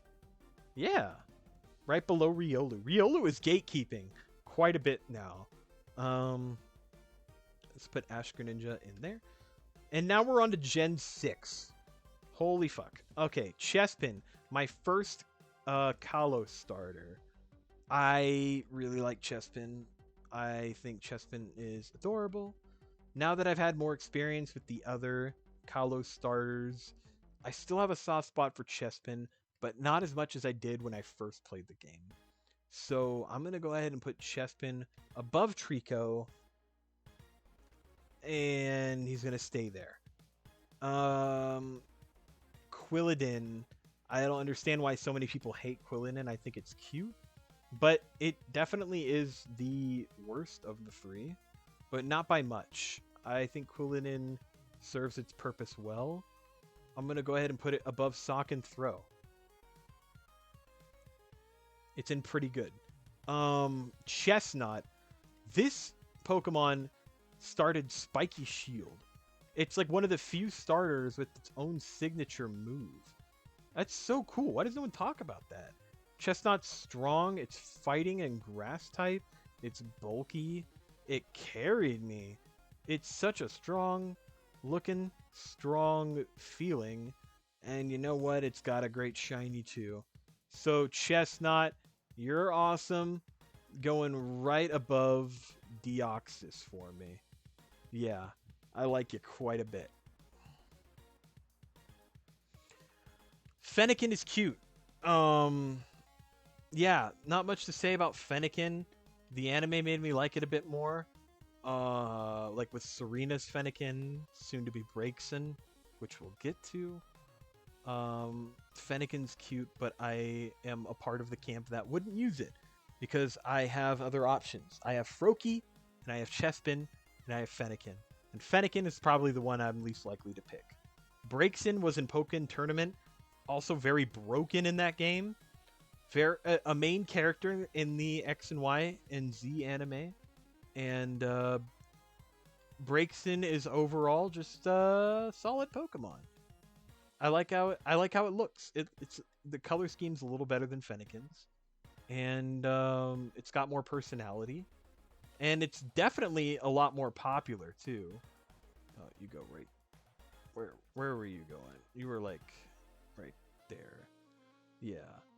Okay. Yeah, that's back in order. What the fuck were we talking about again? Yeah, Breakson. Breakson is going at the bottom of awesome. Or at the like bottom 3 of awesome, right above right below Geodude. That seems about right. And then we got Delphox, recently added to Pokemon Unite. Delphox is cool. It's a wizard. Um, Not much really else to say about it. I guess it has its fans. I, however, am not one of them. I'm gonna go ahead and put it in wouldn't use. Let's see. Froakie, the dude. I like Froakie quite a bit. I like its voice in the anime. I like its character arc. Ash like takes this thing on a journey, man. And yeah, Froakie's cool. I would even put it in pretty good, right above Marshtomp. Frogadier, I like. I feel like Frogadier would have been a cool pick for like a Pokemon trainer type character in Smash, but Greninja works too in Smash just fine. I feel like Frogadier would be like a faster Greninja, which sounds terrifying. Um, let's put Frogadier above Froakie, above Tropius, but below Gligar. Greninja is a Pokemon that won the popularity contest. When Pokemon did a poll to see who the most popular Pokemon was, it's not Charizard, it's Greninja now. Greninja is the most popular Pokemon in existence as of that poll. And I gotta say, Greninja is pretty cool. I also associate this Pokemon with one of my old friends. And Greninja is awesome. If he got put in Smash, that means his design spoke to Sakurai, and Sakurai knows good design Pokemon. So I'm going to go ahead and put it above Vaporeon, but below Blaziken. Yeah, that makes sense. I like Blaziken more. Okay, what is your name? Bunnelby. Yeah, Clement had a Bunnelby in the X and Y anime, and it kind of threw hands at Ash. Bunnelby is as of Route 1 Rodent Pokemon Go, Bunnelby is not bad. I definitely wouldn't use it though. Same with Diggersby. Yeah, Diggersby though, I don't really care for Diggersby. I've never used it on any of my teams, so I'm gonna go ahead and put it in wouldn't use along with Bunnelby. I like rabbits. I like their design. Where Bunnelby's up here somewhere, right? Yeah, there he is. I'm gonna go ahead and put him one step above Bunnelby. I've seen it being used before. It's just not my type. I'm not a big fan of ground types. Fletchling. Fletchling, as Route 1 birds go, is great because I'm thinking of this line as a whole, and you know what? They serve their purpose just fine. I think they do a better job than Pidgey, so it's definitely going above Dodrio, but below Victini because it's just Fletchling. You gotta give it credit. Fletchinder, cool middle stage bird. It's a fire flying type now. Because normal flying was Fletchling, but now it's a fire type. And now we're getting somewhere. We're starting to get to dangerous territory with Fletchinder. And you know what? I like Fletchinder quite a bit as middle stage Pokemon go. It's going right above Ralts, but below Lantern. And then there's Talonflame. A stupid name for sure, but a cool-ass Pokemon. People hated this when Gen 6 was big. People hated Brave Birding Talonflame with a passion. So you know what? Game Freak ended up nerfing it, and now you don't see Talonflame that much anymore. But I will never forget my Talonflame and how much people it pissed off when I was doing online battling. I'm going to go ahead and put Talonflame above Rayquaza or Rayquaza, but below Lunatone. If Talonflame had that old fight in him like he used to, I would probably use Talonflame again. Let's see. Scatterbug. I'm pretty sure that's what it's called. Scatterbug is boring. I don't like it. It should be eliminated. What is this thing called? It's in Smash.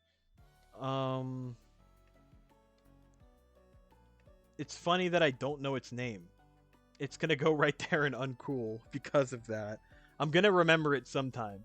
How do I remember Scatterbug, but not Spupa? Oh, Spupa! That's its name. Okay, Spupa, you're going up a bit. Spupa, you're going above Shaman. In Wouldn't Use. And then Vivleon. It's the regional Pokemon. It's got all these different wing designs. Yeah. It's a gimmick Pokemon, but not in a gimmick of battling, but a gimmick in design. It's a collector's item. A collector's bug. A bug collector's item. The bug collectors finally have something to do in Kalos. So, good for them. I'm not a bug collector. You're going right underneath the trash.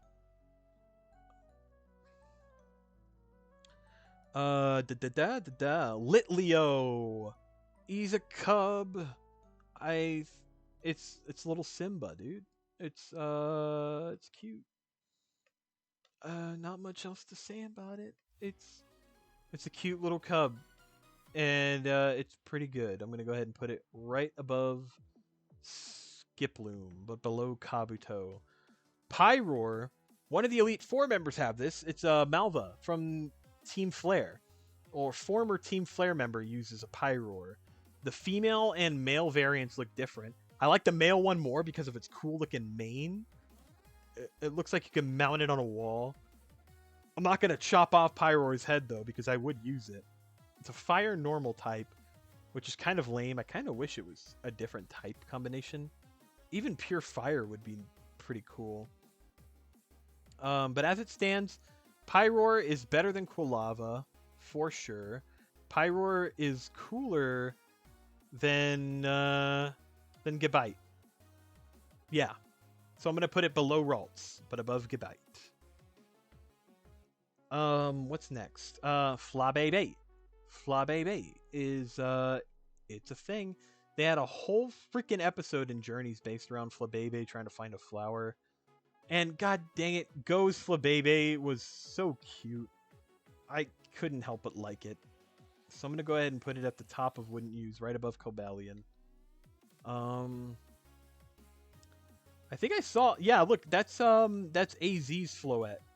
I'm pretty sure there was an event you can do in X and Y where you can get AZ's Floette, where it has the wilted flower, and it's blue, which I think is its shiny, but I could be wrong. I think this is a form that's wholly unique to AZ and X and Y, which I just put 2 and 2 together. That's AZ XY, yeah. AZ's Floette's pretty good.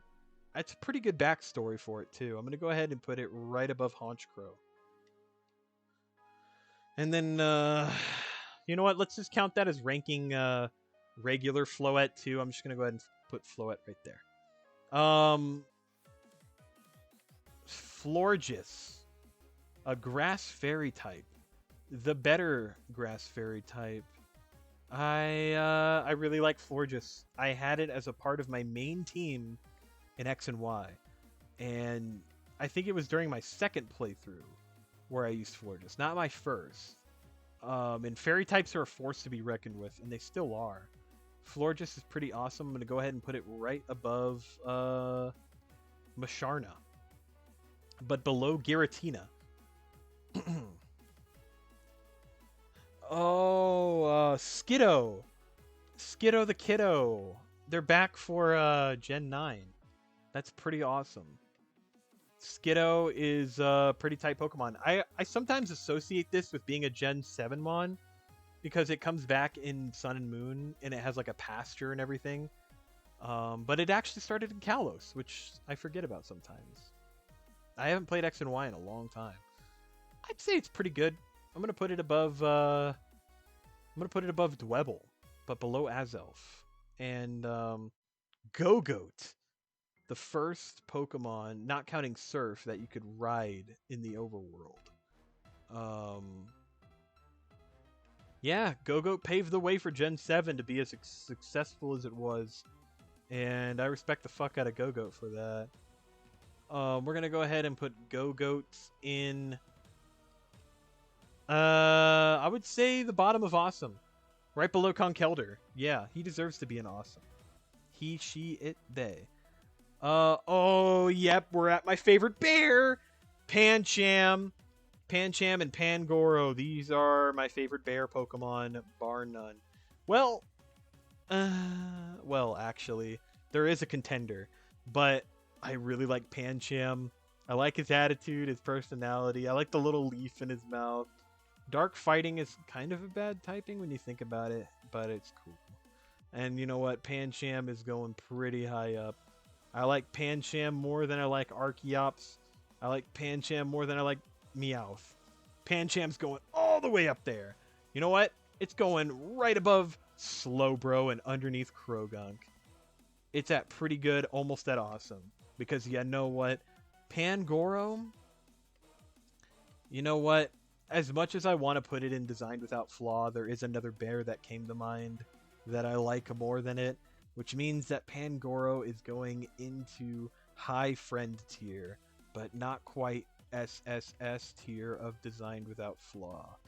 Pangoro was a part of my main team in X and Y, and I remember I made a post saying, God damn it, I love bear Pokemon, and I had a picture of Pangoro, Beartic, and Earthring all like cuddling together eating when they were little babies, and then when they grew up they're all like eating together still. It was such a cool fan art. I'm gonna go ahead and put Pangoro above Espeon but below Flygon. Very high friend tier. You should feel honored. Furfrou. I used one competitively, and it was a bitch to fight, I imagine. I never really fought one, but I remember people always rage quitting whenever they had to fight my Furfrou. It just wouldn't die. I would use like Cotton Guard 2 times. It would have max defense. I'd heal up, and then they couldn't kill me, and I would just sweep. Furfrou is pretty good. You can get different haircuts with it, but yeah, you can get it with in Sword and Shield as well. You can get haircuts for it, so it's still relevant. I'm gonna put it underneath Rampardos, but above Exploud. Esper, I like this dude. This was the biggest X and Y meme when Esper was first announced. Like, they would always have Esper's face on memes, like with reaction images and stuff. It was Surprised Pikachu before Surprised Pikachu was a thing. And Esper stuck out to me a lot. It's a really good pre-evolution form. I had one on my main team in X and Y for my first playthrough, so I got kind of attached to the little guy. I'm going to go ahead and put him in Awesome. Right above Makuhita, but below Glalie. And then Meowstick. Okay, we're going to put this one there. The male Meowstick was the one that I had. And I love blue. I like psychic types a lot. It's such a, like, its ears stay folded because it contains so much psychic energy in them, and it lets it out when it attacks because it learned how to control it. Whereas like Esper was always holding it back because Esper had so much psychic energy. It's such a cool evolution. It's a cat. It's cute. It's a friend, and it's got tails. It's tails, dude. Oh, if it was orange, it'd be Tails from Sonic. All right, blue tails. Wait, well, did I just? Yeah, going right there. But dude, blue tail. Oh my god, what am I doing? Yeah. Okay. There we go. You're going way high up. You're going above Charizard. Now that I just put your tails together, like that just made me like you a whole lot more. I want to see an orange Meowstic now. I want to see it look like Tails. Honedge. It's a sword. When I first saw this Pokemon, I'm like, are you kidding me? What's next? Keys? But yeah. It's a sword. I'm gonna go ahead and put it in uncool. We're judging it by itself. Honedge is just a sword with eyes. Whatever. Doublade is a step in a better direction. It's 2 swords, so I was like, oh, okay. Is this the final evolution? If it evolved again, it would just be 3 swords. And then we'd get 4 swords adventures. Imagine a Pokemon evolving 4 times, not counting Eevee. Jesus, that'd be ridiculous. Doublade is pretty good. I'm gonna go ahead and put Doublade above Ferrothorn. Aegislash. It's in Unite. It's in Pokken Tournament. It's in the anime. It's got really good fights in the anime. It's a competitively viable Pokemon. It's got a unique ability strictly for that Pokemon. Stance Change. I want to see more Pokemon with Stance Change. Like, could you imagine Urshifu if it had Stance Change? Like, you can change between Rapid Strike and Single Strike form with the Stance Change ability, but it's its hidden ability. Oh my god, that's so sick. But as it stands, Aegislash is the only one with the Stance Change ability, and that puts it pretty high up. I think Aegislash is badass. It's going to go right above Golurk in awesome tier. I even got a shiny one, too. Sprixie, I get what they're doing with the whole Plague Doctor masks. I just think Sprixie's bad. Same with Aromatisse. I don't like this design. It makes me uncomfortable. Let's just move on. You're gonna go right there and should be eliminated. See, Spritzy at least is cute. This is just wrong. It's a crime against humanity. Slurpuff is a dog, but it's a marshmallow. It's basically a Pokemon version of a Squishmallow. And that makes me like it a little more. One of my closest friends in my life loves Squishmallows, and I feel like their favorite Pokemon would be like Slurpuff, probably. And you know what? Because I just thought of that, low-key after I finish this video, I kind of want to send them a picture and be like, hey, what do you think about this? And see what they say. So Slurpuff is going in pretty good until I hear back from them. I'm going to put it below Virizion, but above Shiftry. In pretty good.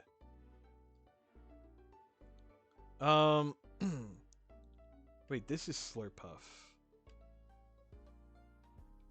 Wait, what was the other one called then? Okay, but Slurpuff is okay. Are they... Wait a minute. Okay, this is gonna bug me for a bit. Slurpuff. Evolution. Swirlix! Okay, Swirlix is the pre-evolution. This is Slurpuff. Okay. Yeah, Swirlix. I'm gonna put it at the bottom of pretty good. I don't like Slurpuff as much as I like Swirlix because of that association with the Squishmallows. Inkay. You have to hold your 3DS upside down while it's leveling up to evolve it, and that's based. I like that a lot. And I have a soft spot for Inkay, as we will get to Y once we get to its next evolved form. I definitely would use Inkay. I would use it over Ferrothorn for sure. I would use it over Blitzel. I would use it over Tentacruel. So that's... I'm going to use it over... Oh shit, what happened? My connection! No! Okay, I will be right back. Okay, we are back, and Inkay is going above Tentacruel. That is what we've established last time. And I was about to say above Vanillux because I agree, and below Dustox. Malamar. We're going back. It's been a while since I talked about my first competitive team in Kalos. Malamar, I had one named Fresh Prince, and it was one of my favorite Pokemon. It has Contrary and Superpower. Contrary is an ability that makes stat debuffs increase your stats, and vice versa. So if you use a move like Swagger on it, instead of raising its attack by 2 stages, it would lower its attack by 2 stages, which is bad. But when you use a move like Superpower, it raises its attack and defense by 1 stage, which is awesome. I used to sweep with Malamar quite a bit. Malamar is a certified friend. It's going above Pikachu, right next to its buddy Sharknado. They're reunited at last.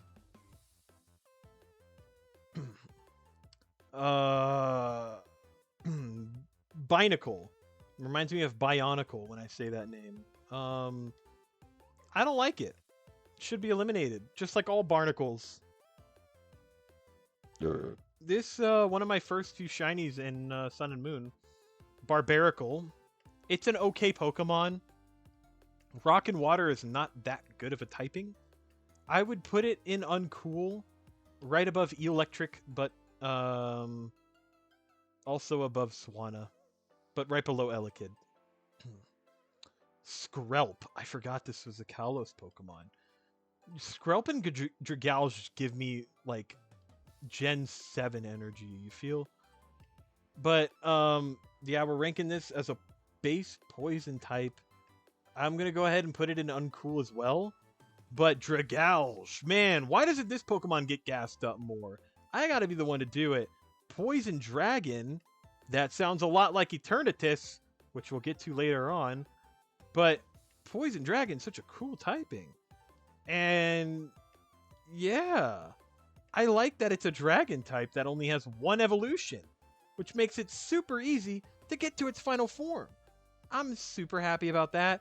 So Dragalge is going into pretty good, right above Cherim, but below Kadabra. And what are we doing now? Oh, Clauncher, my boy. I like Clauncher a lot. Not as much as its evolution, which we'll get to, but I do like Clauncher. This is a cool Pokemon. And what we're going to do now is put Clauncher in... I'm going to put Clauncher in pretty good.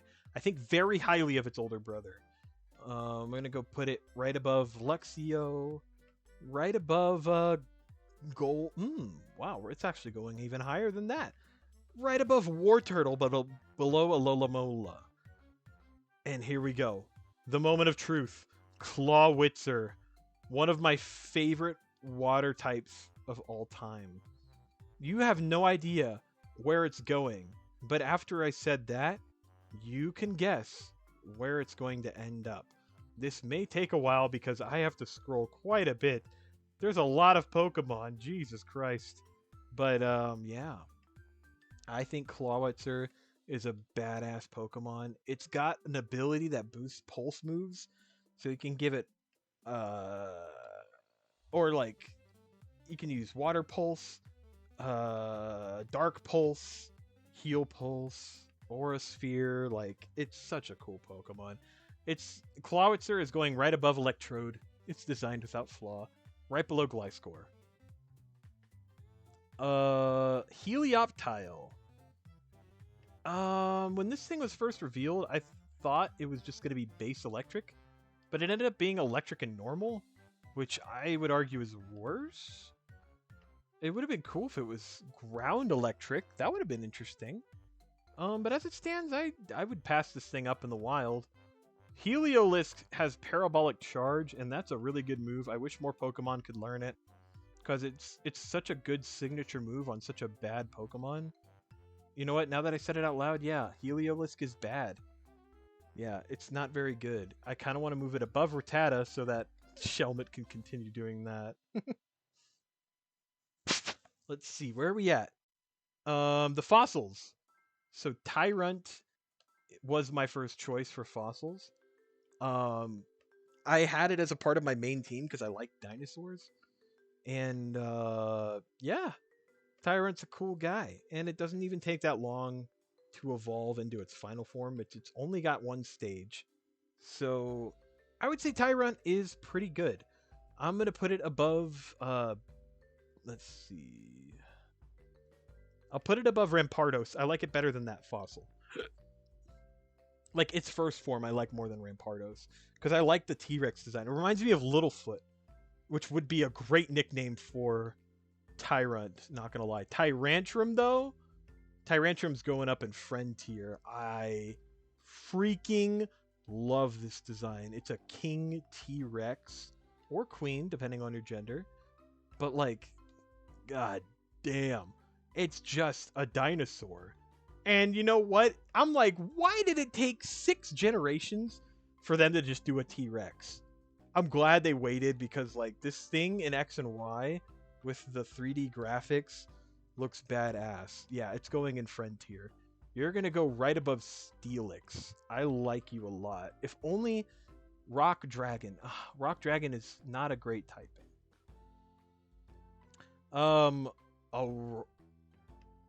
Aurora? No, I know the second one's called Aurorus. This is like I was gonna say Aroma. I can't remember your name, so I'm gonna go ahead and put you in uncool. Yeah. What is your name? But God, I am having so many brain farts. I've been recording for way too long. Aurorus, I always associate with Diantha, because Diantha has this Pokemon on her team. And it always dies to one punch because it's Ice Rock. It's super weak to fighting. I definitely wouldn't use this Pokemon. I'm going to go ahead and put it right above, or right below Stoutland, but above Delibird. It's not that good of a Pokemon. Tyrantrum just is so much better. And now we're going to the fucking... Where are we? Oh yeah, we're still in Kalos. So Sylveon is up next. One of the coolest evolutions. Also reminds me of somebody I'm not friends with anymore, so it's kind of bittersweet. But if I think of Sylveon like on its own, without thinking of what the fuck just happened?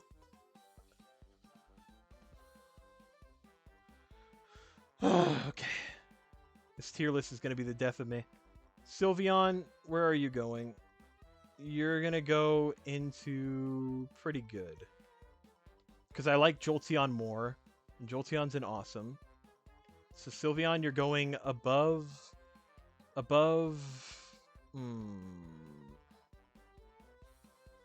I'll put you above Shinchino, but below Latios. Yeah. What's next? Halucha. Also part of my main team.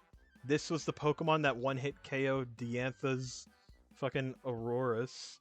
It's super strong. Flying Press is a really cool signature move. It's the only move I know that has 2 typings to it. Yeah, Flying Press is a good move. Halucha in the anime, like Ash's Halucha, iconic. I kind of wish Ash kept it on his team, but you know, Ash always has to move on and get new teams for every generation. But Halucha, like the luchador he is going in muy awesome tier. He's gonna be right above Infernape, but below Metagross. Yeah. Halucha's really cool. Dedenne, even though it's a main character in the X and Y anime, I honestly think that it shouldn't be there. Not eliminated, but just bad. I don't like Dedenne that much. Sorry. Fairy Electric, whatever. Carbink.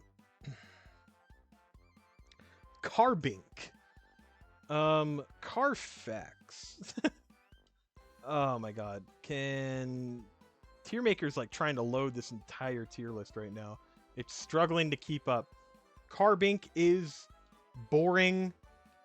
It's uncool. Whatever. Who cares? It's going right above Wormadam. Who gives a damn? Goomy is precious. I think Gumi is one of the funniest looking stage 1 dragon types ever.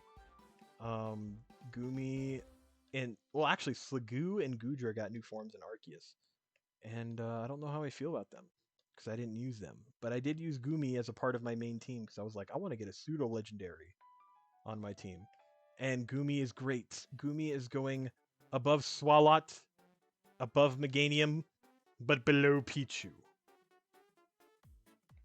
Sliggoo is also pretty funny, but also not as funny as Gumi. It has Gumi energy, but it doesn't have the entity of Gumi. It's not the absolute unit of Gumi. So I'm gonna go ahead and put Sliggoo and wouldn't use.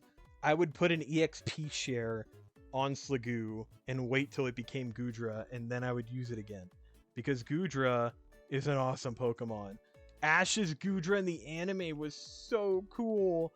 And it was such a hype moment when it came back for Ash to fight Alon in the finals. Like, goddamn! I was so happy he brought back Goodra. I thought he said goodbye to it for good, but Goodra was like, yo! I would gladly fight for you, Ash. And Goodra put up a damn good fight against Alon. Oh, man. Okay, yeah, Goodra's awesome. Goodra is going above... above Infernape, but below Hawlucha. Yeah. The Kalos buddies can hang out together. Speaking of Kalos, we're on to the car key section of the list. Klefki. I did use one competitively. I don't really like its design, but not gonna lie, it's a pretty good Pokemon. Steel Fairy's a good typing, which, might I add, Mawile got that typing in this generation too. Mawile may not be as good as Klefki, but I still like Mawile more than Klefki. I understand that Klefki has its fans. I think Mawile's better. I'm going to go ahead and put Klefki above Rhyhorn. Even above Quilava. Below Tranquil. Yeah. What's next? Phantom! It's a ghost child that died in the woods and is now a Pokemon. That's sad. This Pokemon is cute, though. It's a grass ghost type. Isn't that unique? Well, Kalos decided to make 2 grass ghost types. 1 for each version. So nobody would feel left out. But obviously Phantump is the better of the 2. We'll get to those other ones later. But Phantump, you know what? It's not pretty good. It's higher than that. If I'm going to put Phantump and Awesome, then I have to put Pancham in there too. I like Pancham more than Phantump, so I'm going to go ahead and keep them there. And what's next? Trevenant. This Pokemon is in Unite. It's tanky. It's also quite strong. In the games itself, it's an imposing threat. And you can run this thing in many different ways. It's versatile.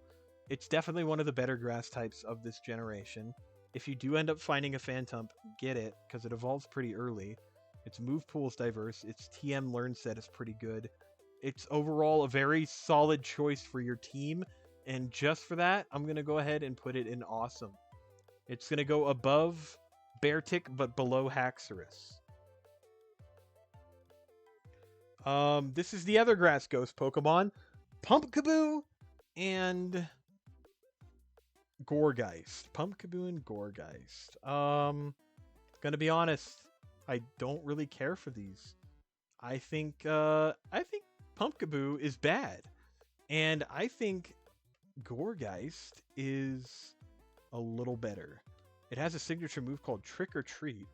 It's very Halloween-y. I like spooky stuff, so it's definitely not uncool, but Trevenant just does what it does so much better, so I'm going to go ahead and put it in wouldn't use. Let Trevenant learn Trick or Treat. Bergmite. Bergmite has a funny name, unfortunately, that doesn't carry it very well. And yeah, Bergmite is bad. Let's go to Avalugg. This Pokemon is a giant mob in Unite. It also got a new form in Arceus, which is right there. I don't know what I think about that. But Avalugg itself is pretty funny. I remember when I was doing the Crown Tundra DLC in Sword and Shield, I saw it swimming in the water, and I thought that was really funny. The final gym leader of X and Y uses Avalugg. It's its ace, and I can see its purpose. I'm gonna go ahead and put it right above.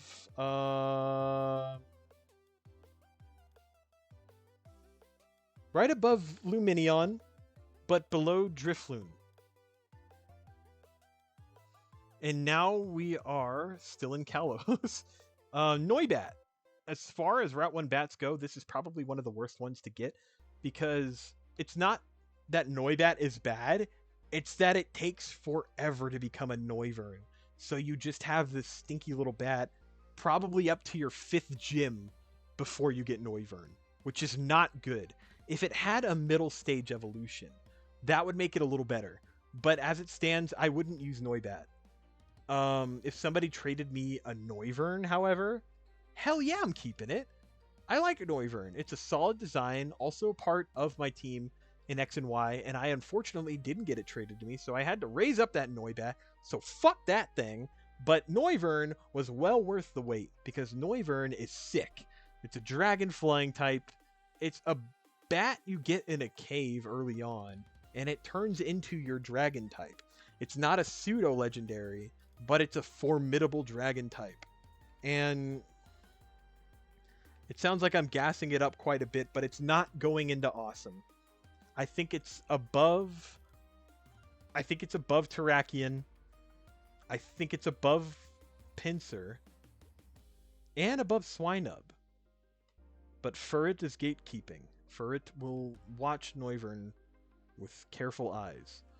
Now we're on to the box legendary Xerneas. I was a Y player, but Xerneas, I've seen the Geomancy strats, and Xerneas is competitively more viable than Yveltal, or as M&J TV says, Yveltal.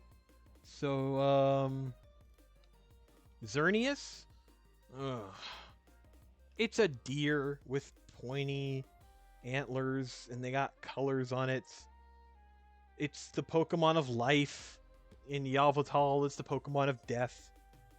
But this one doesn't really give me much life when I look at it. I get more feelings out of it than Arceus. But Honchkrow is going to gatekeep that thing. Now, Yveltal is awesome. I think it's going into awesome tier. It's the Death Dragon. How cool is that? It's basically the Grim Reaper of the Pokemon universe. And it was a part of a giant war like thousands of years ago. It's black and white. It's Shadow the Dragon, dude. It's black. No, not black and white. Black and red. It's black and red. Such a cool color combination. So you're going pretty high up in awesome. You're going to go right above Gastrodon. Actually, this is to go even further beyond. Going above Mawile. You're going to stay below Typhlosion, though. Okay, Persona music. How fitting. We are almost done with Gen 6. These are alt forms of Zygarde. This is 25%, 50%. This is technically the real Zygarde. So I'm going to rank it in its Megazord form. This thing is like the boss of Pokemon. It's the final boss that you would find at the end of a 50-hour JRPG, and you'd have to give it your all to beat it, and you'd probably lose. What the fuck just happened? And you'd probably lose like 3 times against it. Where did you go? Zygarde. You're gonna go in awesome tier. I wish, instead of not counting the anime, I wish the games did more with Zygarde. Gen 7 started to do more, but I wish Gen 6 did more with Zygarde, because when you're playing X and Y, you just find Zygarde in a cave, and it's like, here, catch it if you wanna. You start learning more about Zygarde in Gen 7, which is the gen after it was introduced, which is weird. I feel like Game Freak wanted to do more with Gen 6, but they just had so many ideas that they just made a new gen and was like, we're going to do the stuff we wrote down with Zygarde in that gen. That's what I think happened. I would ask them, but I'm not popular. So Zygarde is going right above Rotom, but below Electros.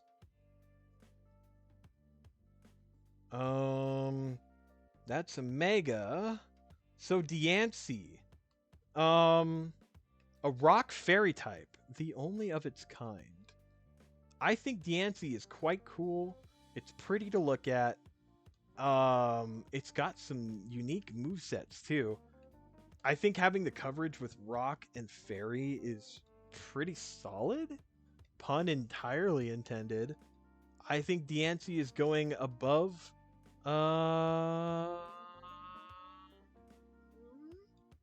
It's gonna go in awesome. Yeah, I'm gonna go ahead and put it above Ho-Oh, but below Kyogre. Okay, which form are we ranking? Let's go ahead and talk about Hoopa.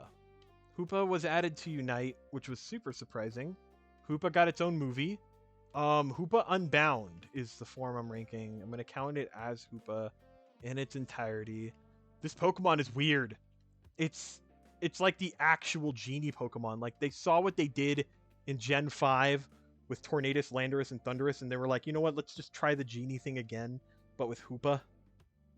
It throws distortion rings everywhere. It was a big part in Gen 7. And this is a Gen 6 Pokemon that was introduced in like a random event after the movie came out. I kind of consider it a Gen 7 Pokemon, but it technically is a Gen 6. It's kind of like how Lucario was introduced before Gen 4, but it is a Gen 4 Pokemon. So Hoopa is pretty good. I'm going to go ahead and put Hoopa above Drifblim, but below Trico. What's next? Volcanion. This Pokemon has no significance. The only thing that's cool about it is that it's water and fire type, but it has nothing else going on, and it's super hard to get. So I'm going to go ahead and put it in uncool for that reason. It's the only thing it's got going for it is its typing. I don't even like its design that much. It's just a lame Pokemon. And with that, we're on Gen 7. Rowlet, the Orb Owl, the grass starter for Alola. And can we talk about Alola for a second? What a banger region. The design is great. The Pokemon are great for the most part. And God, it was such a great game. And they got a sequel, kind of. But like, man, I love Sun and Moon. Possibly might be one of my favorite designed regions in the entire series, but we'll get to that some other day when I rank the generations someday, maybe. Rowlet's gonna be in pretty good, right above Larvitar. Maybe a little higher, actually. I'm gonna go ahead and put it above Dratini, but below Zebstrika. Yeah, Rowlet's good. Okay. Dartrix, it reminds me of a nerd. I think of nerds when I think of Dartrix. It's not bad. I would say it's uncool, though. Like a nerd. I'm going to put it right above Crawdaunt. And then we have Decidueye. Not only in Pokken Tournament DX, also in Pokemon Unite. And I don't play him in Unite. I tried him out earlier today, and he's pretty good. But regardless, Decidueye is a ghost starter type, which is unique. We've never gotten a ghost starter. It's Ghost Grass, which direct antithesis to the Fire Starter Final Evo, which is funny because it's 4 times weak to it. But Decidueye is awesome. I like its design. I used it in my Ultra Sun playthrough. For my regular Moon playthrough, I used Poplio. But we're talking about Decidueye right now. And Decidueye is better than Porygon 2, but below Slowpoke. Litten. It's a cat. I like cats. I feel like I've said this before. But Litten is a good little cat. If I found a Litten in the wild, I'd probably pop off. I'd just be like, yo, Litten, let's go! So I'm going to go ahead and put it in pretty good. It's going to go right above Ponyta. Yeah, but below Taurus. And then we have Torracat. A lot of people like this form more than its final evolution, and I don't get that. It's just bigger Litten. I don't think its design is that inspired. I mean, a bigger cat, he's a little more feisty. But, yeah, definitely wouldn't use that one. But here we go. My most played character in Smash Ultimate, Incineroar. I did not care for this thing when it first got announced. But hot damn, the Smash effect hit me hard with this one. And you know what? It's actually one of my favorite starters now. I love Incineroar more than I love Primarina now, which is a spoiler for the next starter that we're talking about, but I don't care. Incineroar is such a badass Pokemon, and why isn't it in Pokken? It should have been in Pokken. It deserved to be in Pokken more than a fucking chandelier. But regardless, not only is Incineroar going further beyond, Incineroar is going above Blastoise. Incineroar's in the top 5 for now. We're going to see how long that lasts. How many do we have up here? 1, 2, 3, 4, 5, 6, 7, 8, 9, 10, 11, 12, 13. We have 13 in the toppest of tiers.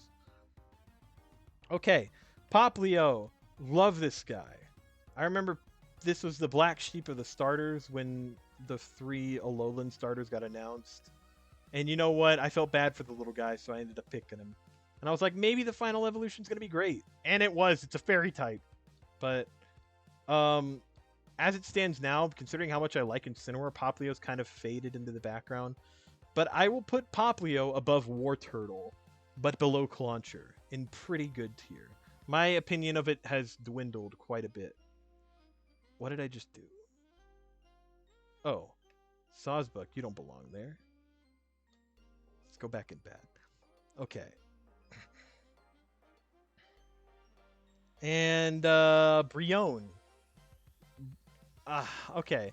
People have convinced me now that Brion is not a good mid-stage evolution. And if I'm going to be mean to Monferno, I'll be mean to Brion as well. They can be right next to each other. But what a glow-up we got here in Primarina. This is definitely one of my favorite water starters of all time. I really like Primarina's design. It's a mermaid, but it's a seal. And...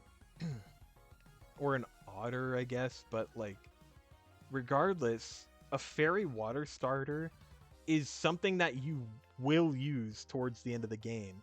You already have a dedicated water type and a dedicated fairy type, so you can diversify your team even more.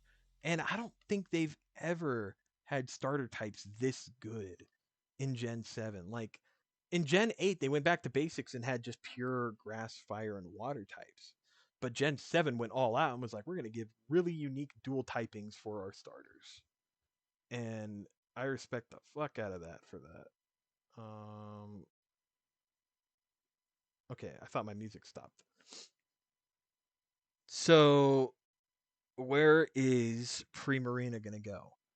Primarina is going to go above Gengar, above Empoleon, and right underneath Espeon. I think that's the way to go. I don't think the music is going to go anymore.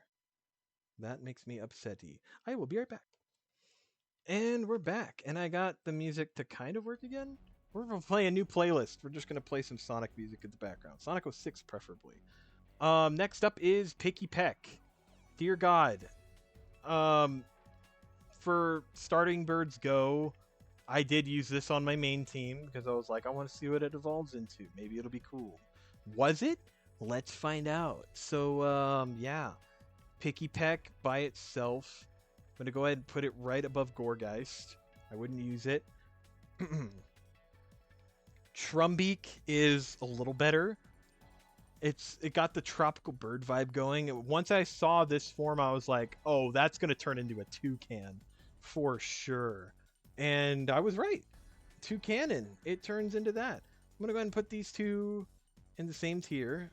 Picky Peck right next to Trumbeak. Because Toucanon, I'm going to give a lot of merit for. Because Toucanon is simply one of the best first birds you can get. Beak Blast is such a strong signature move. It sets the opponent on fire. It's strong. It's funny. It's badass. It's the only toucan Pokemon in existence, as far as I can remember. It's going in awesome tier, way above its pre-evolutions, way higher than you think it should go. It's going above Regice, but right below Tangrowth. And we're moving on. Young Goose. It's a young mongoose. They really couldn't think of the rodent, could they? Man, we were doing so well with the rodents in the regions too. And then this happened. And you know what? You joined him, Donald Trump. What is this thing? Gumshoes? Why would you call a Pokemon Gumshoes? Get out of here. Ooh, Grubbin. Ah. See, they messed up with the rodents, but they really did well with the bug of Route 1. I feel like I'm talking way too slow. But damn. This line is great. I like Grubbin a lot. Grubbin's very cool. I'm going to go ahead and put it in pretty good. Grubbin's going to go right above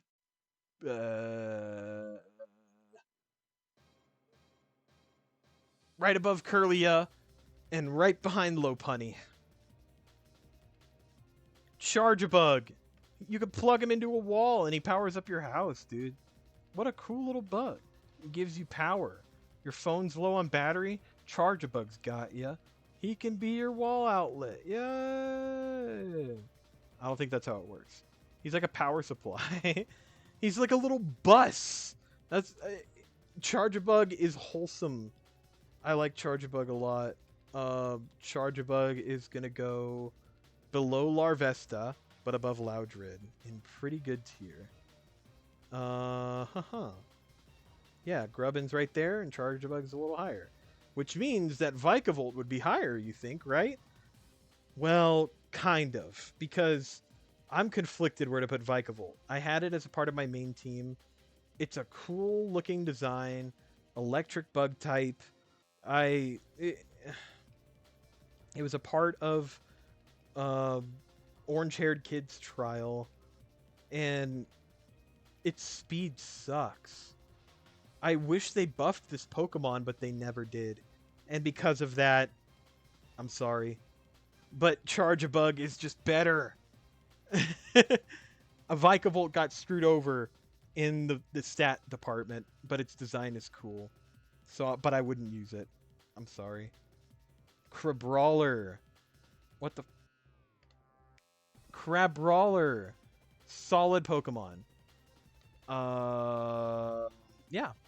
Overall, just a cool design. It's like instead of giving it claws, it's got boxing gloves. It's charming as hell. If you walked up to this thing on the beach, would you fight back?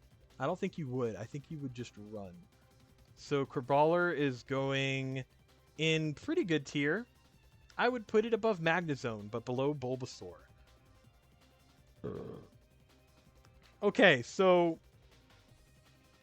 Crabominable. This thing is cool. I used it before. It's really ugly, but like it's ugly in that sort of like way where you're just like only like you're like it's so ugly. I love it. Like Ant-Man reference. I kind of like Crabominable. God, it's so ugly, but it's so strong. I'm going to go ahead and put it right below Tauros, but yeah, above Litten. That's where it should go. That's a statement. Oricorio. I'm going to go ahead and put the other forms in here. That tier is getting quite full now. I kind of wish you could just delete pictures or a whole tier with the pictures, but yeah, we're just going to have that massive bottom part right there. But Oricorio is another regional bird, but with like a gimmick of having all these different dancing styles as forms. I don't really care. This one's like flamenco style. I'm gonna go ahead and put it like below Fennekin. I wouldn't use it. Cutie Fly is bad. I don't really care for Cutie Fly, but yeah, this is just so much better. If I could remember its name, I am so dead right now. I had a shiny one of this, and it has a red scarf around its neck, and it's such a cute shiny. I had it nicknamed. That's why I can't remember its fucking name. Because I had it nicknamed. I think it was like named after an anime character. Um, yeah, it's gonna go in awesome though. Bug Fairy type. You're gonna go right above Vibrava, but below Dusclops. Rockruff. I love dogs. Um, Rockruff is a really cool puppy. It's it's just rock. I think it's just pure rock type, which is great. Having a stage 1 not be a normal type is a great change for once, but I could be wrong. Don't quote me on that. Rockruff is not. I wouldn't put Rockruff in awesome. I would say it's better than. I'd say it's at the top of pretty good. I like it better than Glaceon. Yeah. But Lycanroc, we're going to go ahead and rank all these forms separately. Dusk form Lycanroc is pretty similar to Midday form, but it had its own signature Z move, which was sick.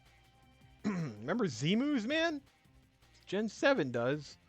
I really like this one. It was a part of my main team. You can get a Dusk form Lycanroc when you got Sun and Moon, Ultra Sun and Ultra Moon.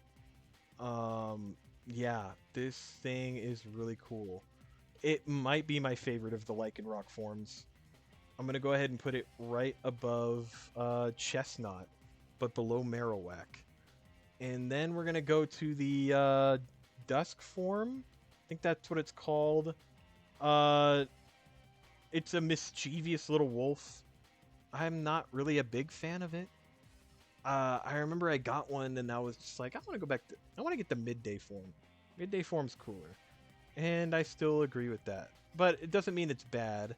It's better than Druddigan, not better than Dwebble.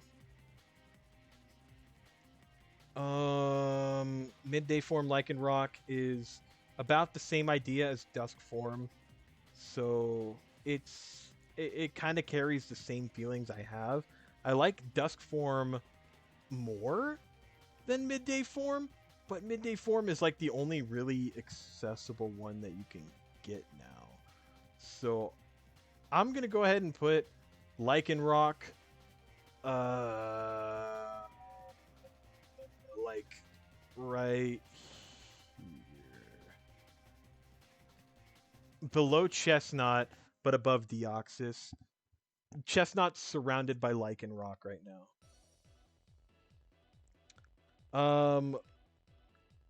Schoolfish. What is this thing called?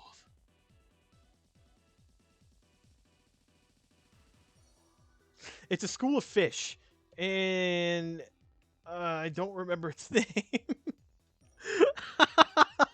I forget so many. I like this Pokemon too. It's just fine. Um, it's a cool gimmick. If it has full health, it gathers a school of fish. But then if it loses all like most of its health, it turns into one tiny little fish. Um, yeah, I like it. I think it's better than Archeops. I think it's better than a Alola. Not better than Magnezone though. It's gonna go right there. And then we got Marini. James had a Marini in the Sun and Moon anime, which I have yet to watch, but I really want to, and I feel like that would make me like Marini a bit more. As it stands, Marini is a bit uncool. And Toxapex is like the Ferrothorn of this region, where everybody wants to use a stall team with it. It's got a good typing too, water poison, and man, toxic spikes with this thing, and it has good coverage, and it's so hard to kill. It's a wall. It's pretty good. I'm gonna go ahead and deal with it later on, but I think it goes below Cubone and below Munchlax, but above Swoobat. Yeah. Holy shit. What? I know Mudsdale is the evolution of this thing. Donkey is going in uncool, and Mudsdale is going into a pretty good tier. It's a horse with long hair. In retrospect, horses in real life have long hair, so it's not that cool. It's got cool moves. It's got a cool ability. But it's just not that cool. It's going below Heatran, but above Beautifly. Dewpider. I like Dewpider. It's got a little water bubble on its head. It's a water spider. It's cute when it's walking around. I don't know. I like Dewpider. I'm gonna go ahead and put it in pretty good, right above. No. I'm gonna go ahead and put it right above Swellow because its evolution, Araquanid, one of my favorite Gen 7 Pokemon. It's it's just badass. Lunge is a great move.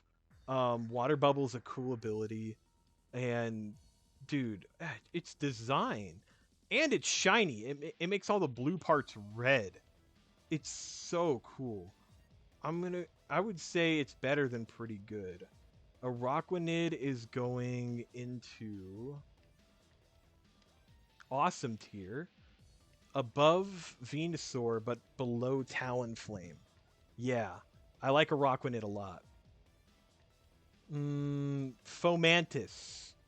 I don't really care for Fomantis. I'm gonna go ahead and put Fomantis in bad. But its evolution, though, Lurantis, this should have just been a Pokemon on its own. If it was just like a one-form grass type, maybe an evolution after Lurantis. But Lurantis is such a well-designed Pokemon. I'm going to go ahead and put it in awesome. I didn't like grass types that much, but man, Gen 7 really did it for me. I like Lurantis a lot. And I kind of wish that this Pokemon got put in Unite instead of the other Gen 7 grass type, which we'll get to. But, yeah. Lurantis is going above Decidueye, but below Slowpoke. Okay. Now we're on to, Morlul. Morlul is a spore. And now we're on to Shiinotic. Its eyes make me feel like I'm going to die in a matter of seconds. I'm trying not to make eye contact with it right now as I'm moving it up a list, so I must place it quickly. Where will Shiinotic go? Shiinotic will go into not use because it scares me too much. I'm not using it. I wouldn't use Shiinotic. It's a fairy type, fairy grass, I guess. Salandit. Salandit is a pretty cool lad. It's just like Combee, where if you have a male Salandit, it's just going to stay Salandit. So if you get a shiny male Salandit, I am so sorry. That's probably happened to somebody before, and that makes me really sad, but it's also very funny. If you have a Salandit that's female, it can evolve into Salazzle. So I'm going to go ahead and put that in wouldn't use because Salazzle is just so much better. It's got a great design, fire poison type, really solid. You know what? Gen 7 has a lot of banger Pokemon. And the only reason I wouldn't use the ones is because they're not fully evolved. It's not that I don't like Salandit, it's just that Salazzle is better in literally every single way. Salazzle is going into... Let me think about this for a second. I know it's going in awesome, but I low-key want to put it in friend tier. I think I'm putting it in friend tier. Wait, do I like it more than Greninja? Yes. Blaziken? You know what? I don't like it more than Blaziken. It's going in awesome tier. It's really high up in awesome. I almost put it in friend, but I like Blaziken more. If Blaziken's not going in friends, then Salazzle can't go into friend tier. Okay, Stuffle. I have grown to love this Pokemon more over time because of Pokemon Go. It's been my partner in Pokemon Go because I'm trying to get a Beware. It takes 400 candies, I think, to get a Beware. And Stuffle is adorable. I feed it like berries all the time in that Pokemon Go interactive thing. Stuffle is just so cute, and its cry is adorable. I'm going to go ahead and put Stuffle really high up in awesome tier. Right above Excelgor, below Louis Colo. Now, Beware. This right here is my favorite Gen 7 Pokemon. I like it. I don't know if I like it more than Incineroar, though. I think I do. Honestly, Beware is so cool. Its shiny is alright, but I like its base form more. I just have grown to love this Pokemon so much. It's such a cool design. It's funny. It's strong. It's got good abilities. It's funny in the anime. It's... Oh, God. I just love everything about Beware. Honestly, it's designed without flaw. It's going up there in that top of tiers. As soon as I get there, after all this scrolling, and there you go. You're going to go above Incineroar. I like Beware a whole lot, and honestly, if I were a Pokétuber and I wanted a Pokemon mascot, I'd have Beware be my mascot. I really like Beware. Bounsweet. It's a cute little smiling berry. Why did my music stop again? Okay. It's a smiling berry. Is it cute? Yes. Should it be eliminated? No. Is it bad? No. Is it uncool? Kinda. We're gonna put it above Crawdaunt. Steenie. I like Steenie just fine. I don't know. I didn't need another grass type after I was set on Lurantis in Gen 7, so I kind of just ignored Steenie and Sarina. I don't think they're bad. Again, Florencio really likes Sarina, so Steenie's gonna go above Flaffy, but below Sneasel. And then Sarina, the Pokemon Unite champion right here. Sarina is designed well enough, I suppose. I don't have strong opinions on it, but they're not inherently negative opinions that I have. So Sarina is going to go into pretty good. I would say Sarina is better than Steenie. And Steenie's right there. So I'm going to go ahead and put it directly above. Just, yeah. Between Golduck and Electrike. This Pokemon. It's a lay Pokemon. It's, yeah. It's a lay. You can't have a Hawaiian-themed region without a lay. I wouldn't use it. And... Oh my god. What is your name? Orangutan. Oranguru. Yeah, not orangutan. Oranguru is cool. Ally Switch is a bitch. But if you learn to play around it, you just gotta get better at Pokemon. Yeah. Oranguru is above Zenform Darmanitan, but below Marshtomp. Passimian, I don't really care for. I'm gonna go ahead and put Passimian in the bad tier. I don't think Passimian is that good, actually. I think it's pretty bad. Wimpod. It's an isopod, but it's scared of everything. Trying to get this thing in the overworld is funny because, like, you walk towards it and it just runs into a little hole. Wimpod's pretty cool. I wouldn't use Wimpod, but Wimpod's going like up here because I like Wimpod as a concept. Golisopod, that's Guzma's ace.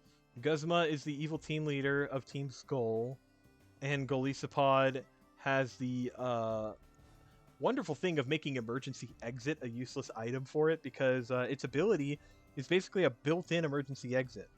It's just like, see ya, and switches out with a Pokemon. They showcase that in the anime in a really funny way. Like, Golisopod uses its ability and it switches out to a Scizor because it's a fire move, and Scizor just gets one-shot by a fucking fire move. It's hilarious. Golisopod is base. It's like, I don't want to die. All right, Scizor, you die. Scizor's at the top of this tier list. Golisopod wishes it was, but unfortunately, it's not better than Ursaring. It's better than Ninetales, but yeah, not by much. I like Golisopod. It's awesome. What the fuck? It's sand. Sandy Gast. Yeah, you're gonna top off the Wingle tier there. Palisand. It's a pile of sand. Palisand. Uh, Ghost and Ground. I'm not sure if that's a unique typing, but I don't remember ever seeing a Ghost Ground type. So it's kind of based. It's a pile of sand, but it can. If you lose to this thing, you're gonna feel pretty tilted. So I'm gonna go ahead and put that above Charmeleon, but below Mantike. It's a pretty good. Pyukumuku. I like this thing. I had a competitive Pyukumuku, and it was boring to use. I felt like an asshole every time I used it, but it worked. You can soak, you can use toxic, you can use recover, you can use rain dance. I don't know. Like, you just basically poison stall with this Pokemon. But I like its design. I like its little hand gestures that it does in the anime. I like Pyukumuku more than Victini, but less than Litwick. Silvally. Oh, we're already getting towards the end here. Okay, so Silvally. It's a prototype of Arceus. People tried to replicate it. It's kind of like the Mewtwo of this generation. It's type Null. So Silvally with the helmet is called type Null. This is actually a Silvally, but it's got a helmet on. And type Null is quite a unique Pokemon. It was Gladion's ace. And I'm going to go ahead and put it in pretty good. I like it less than Inkay, but more than Vanillish. Silvally, I kind of feel the same way. That's why I called type Null Silvally in the beginning. I kind of see them as the same Pokemon. They don't really do too much differently. You could change the typing of Silvally like Arceus. They called it Project RKS, which is pretty creative and on the nose. So I'm going to go ahead and put Silvally right next to type Null. They're back to back. Minior. It's a meteorite Pokemon. It can come in many different colors. I've never wanted to use it. I have used it before, so I can't put it in wouldn't use. I'm just going to go ahead and put it in uncool. I don't know. I feel like it should have evolved. It should have became an alien or something. Missed potential. Komala, the very first koala Pokemon, and this region's not even based on Australia. But it took them long enough, and you know what? This Pokemon, I hate to say it, it's just alright. Would I use it? Of course. It's cute. But do I like it more than Oddish? No. Turtonator. I've seen this thing facing front, and it's not as cool as you think it is. Turtonator is, not uncool. Not and wouldn't use. I would say it's at the bottom of pretty cool. Turtonator doesn't feel like a Gen 7 Mon. It feels like a Gen 5 Mon. You know what I mean? Togedemaru, one of the best Pikachu clones to ever exist. Steel Electric is a wonderful typing. even though it gets obliterated by ground types, it's bulky enough to where that's not even really a threat. Most ground types are slower than it, and Steel is super effective against ground. Don't quote me on that. I think I'm wrong. But Togedemaru, I always say that name wrong, is awesome. I'm going to go ahead and put him above Excadrill but below Rapidash. Mimikyu is also based a ghost-type Pikachu clone that isn't really a Pikachu clone. It's like a spawn of Satan. Canonically, Jesse has seen what Mimikyu looks like underneath that cloth and has lived to tell the tale, which means the Pokédex entry isn't really accurate. Either that or Jesse is just not of this world. Jesse is just too powerful for us humans to comprehend. And Mimikyu is adorable as hell. Mimikyu came back for the Journeys anime and reunited with Jesse, and I thought that was really wholesome. Mimikyu is going at the very top. Actually, you know what? Above Charmander. You're a friend, Mimikyu. You're my friend. Alright, Bruxish is ugly. This is not a hot take. This is just the truth. If you think Bruxish is cool, then you're not cool. Bruxish should be eliminated. Drampa is one of my favorite dragon types. Actually, if it wasn't for Dunsparce, it would be my favorite normal type. I'm pretty sure it's my favorite dragon, though. By a long shot. It's just the Elder Dragon. And I'm a Monster Hunter player, so Elder Dragons are always going to be badass to me. This is like a literal Elder Dragon. He's like, oh, Shadi, I remember the war with AZ over 1,000 years ago. AZ was but a 5-year-old child, and he went up to me and said, can you eliminate these trees? And I was like, fuck you. I am designed without flaw. Don't you know? I am above Electrode, but below Clawitzer. I just love Drampa. I really love Drampa. Delmise is a Pokemon that exists. It's also an anchor to a ship. It would be a very helpful Pokemon in One Piece, but this isn't One Piece. This is Pokemon. Right above Swanna. Oh boy. The most boring dragon line to exist. Jangmo. Is it Jangmo? Komo-o, and Hakumo-o. Yeah, all of these are bad. I'm sorry. I don't care. Oh, man. Such an underwhelming pseudo-legendary line. Like, this guy, he's got a pompadour. I think this guy should be eliminated. And then Hakumo-o, it's a little cooler, but it's not for me. I'm sure people like this Pokemon, but it's uncool. Uncool, bad, and should be eliminated. That's where they all belong. Tapu Koko, the first of the Tapus that you see in Sun and Moon. It's I would say it's the leader of the Tapus. It's Fawful's Minion's favorite Gen 7 Pokemon for some reason. It's competitively viable. It's got a neat design. I like it. I think it's going pretty high up and pretty good, but it's not going into awesome. I've never really wanted to go out of my way to use it. I'm going to put it above Bulbasaur, but below Sonic. Okay, Tapu Lele. Probably the most annoying Pokemon to fight in competitive. It gets an automatic Psychic Terrain upon entrance, which is really good for a lot of teams. And Tapu Lele, it's an okay design. I'm gonna go ahead and put it above fucking Mudsdale. Okay. Tapu Bulu. Tapu Bulu is a Pokemon that exists. I'm gonna go ahead and do this, and we're gonna move on. Tapu Fini, gorgeous Pokemon Um, yeah, all these Tapus, they got like a little shell going on around them. This one's got like a thorn at the end, which is pretty cool. It's like a hammerhead.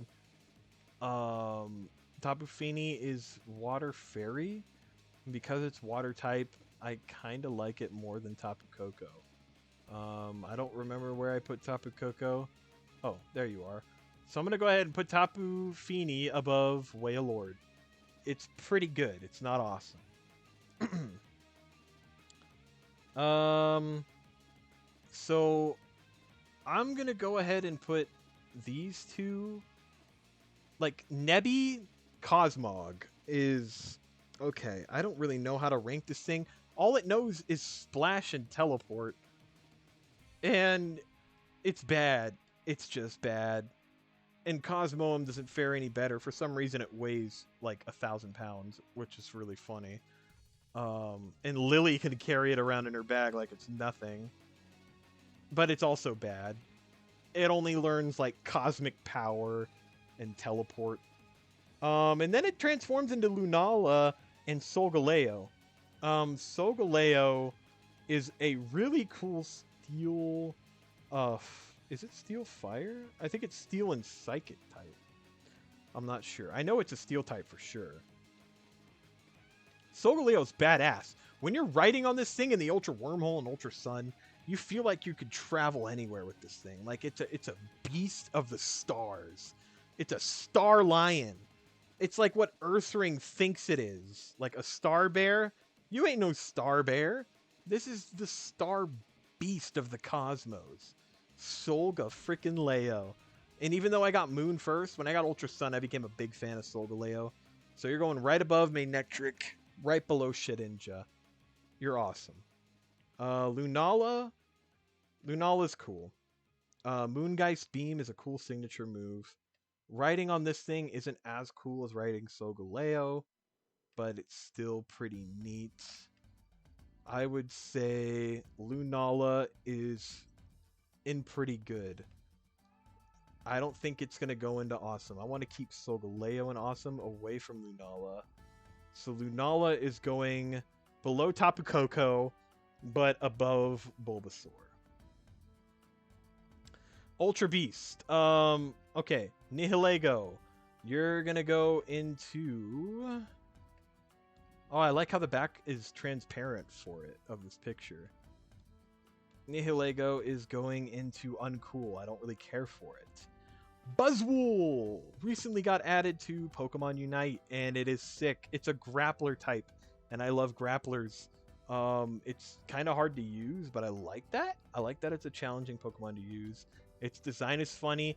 It has a badass fight with other Ultra Beasts. It fights Tapu Koko at some point, I think. Like, this thing just wants to throw hands with everybody. It's definitely got a lot of personality compared to the other Ultra Beasts. So I'm going to go ahead and put Buzzwole in Awesome, right above Excadrill, but below Togedemaru. Why do I always say that name wrong?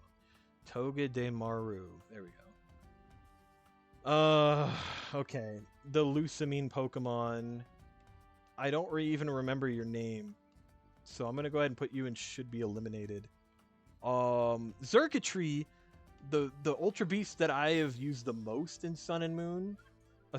Actually, no, I think it's Kartana, but Xurkitree is like pretty close. I really like electric types, and this thing is very strong. It also learns Tail Glow for some reason.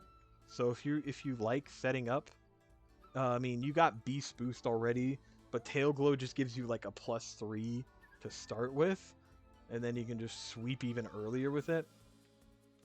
I don't know. Xurkitree is awesome. Do I like it more than Buzzwole? Yeah, I do. I'm going to go ahead and put it above Ribombee. I remembered its name. But below Dusclops.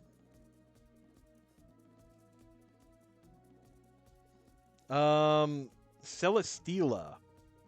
This feels like a version exclusive one, but it's not. Celesteela reminds me of Art. And I don't know why, but that makes me not want to use it. It's slow. It's grass for some reason. I don't know. I wouldn't use it. Celesteela is kind of boring. Kartana is the potential sweeper of the Ultra Beast. Well, I mean, they can all be sweepers, but most Kartanas get the attack beast boost. And, man, its type coverage is immaculate. Its typing is cool. Its design, it's like an origami Pokemon. Man, I love Kartana. It's, man, I like Ultra Beasts. This is going in awesome tier. It's gonna go above Gigalith, but below Luxray. Yeah. So far, that's my favorite Ultra Beast. Yeah, where did I put yeah, Xurkitree's like, yeah, wow, okay, I really like Kartana. Guzzlord. It sounds funny in the anime. Other than that, I don't really have anything to say about Guzzlord. It's strong, it's bulky. Yeah, it's a Pokemon that exists. It's pretty good. I'm gonna go ahead and say pretty good, and I would use it. So I'm gonna go ahead and put it above. I'll put it above Dusk Form Lycanroc, but below Dwebble. Dwebble is gatekeeping those dark types. I'm gonna go ahead and rank Ultra Necrozma separately. Fuck this thing. If you try to do a Nuzlocke on the Ultra games, this will probably be your run ender unless you have a Pokemon that directly counters it. This thing has a move called a light that burns the sky. Holy cow. That's intense for a Pokemon game. Ultra Necrozma is the final boss of Pokemon. You thought Zygarde was? No. Ultra Necrozma is like what Arceus thinks it looks like in the mirror. Ultra Necrozma is awesome. It's a step above... It's 2 steps above Zygarde, 2 steps below Zekrom. So, what's next? Base Necrozma? I'm just going to go ahead and put it right here. Ultra Necrozma is the real form of it. Even in the lore, it said that's what it truly is. So Necrozma is technically a form of Ultra Necrozma.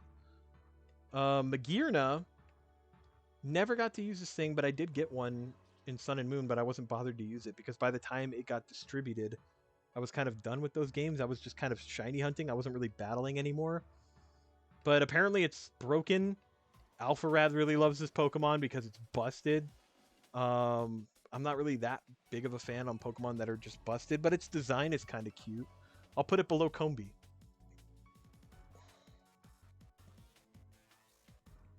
Marshadow. Unfortunately, one of my exes ruined this Pokemon for me, but I'm going to go ahead and say that it is not bad. It is not uncool. I just wouldn't use it. Spectral Thief is a cool signature move. I wouldn't use it. It's not for me. Sorry. Poipole and Naganadel. The only Ultra Beasts to evolve. This was an Ultra exclusive. These weren't in the base Sun and Moon. Poipole is someone I wouldn't use. And Naganadel is another Poison Dragon type before Eternatus. I really like this thing. It's like a dragonfly, but it's like an alien. And it's got a giant needle. It's shiny as cool. It goes from purple to yellow. It's one of the few cool yellow shinies. I would say Naganadel is awesome. I like this thing a lot. I wish it was easily accessible. It's not really that accessible nowadays. I don't even think it's in Sword and Shield. So I'm going to go ahead and put it above Phanpy, but below Dialga. Stakataka. This feels like a Gen 9 Pokemon.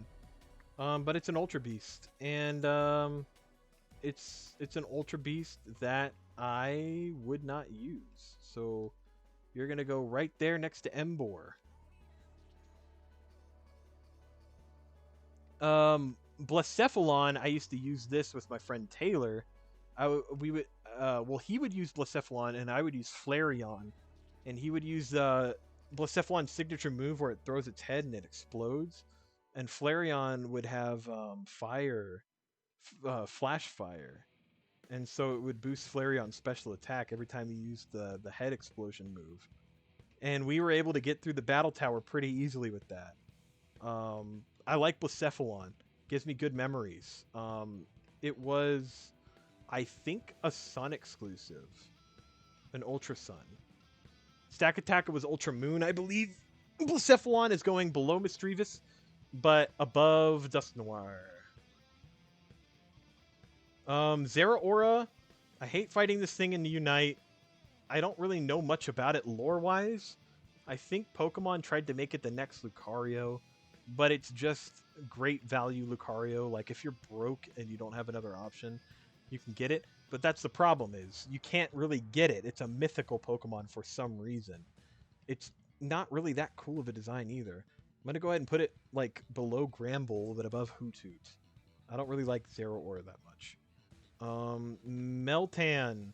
A Pokemon Go exclusive Pokemon until Let's Go Pikachu and Eevee came out. I don't know what the purpose of Meltan is, but I kind of like it. Problem is, I wouldn't use it, because I never got one. I never got a Meltan in Pokemon Go. Melmetal is a funny looking buff metal guy. It reminds me of Metal Mario. And it's got nuts and bolts on it. It doesn't really have any personality.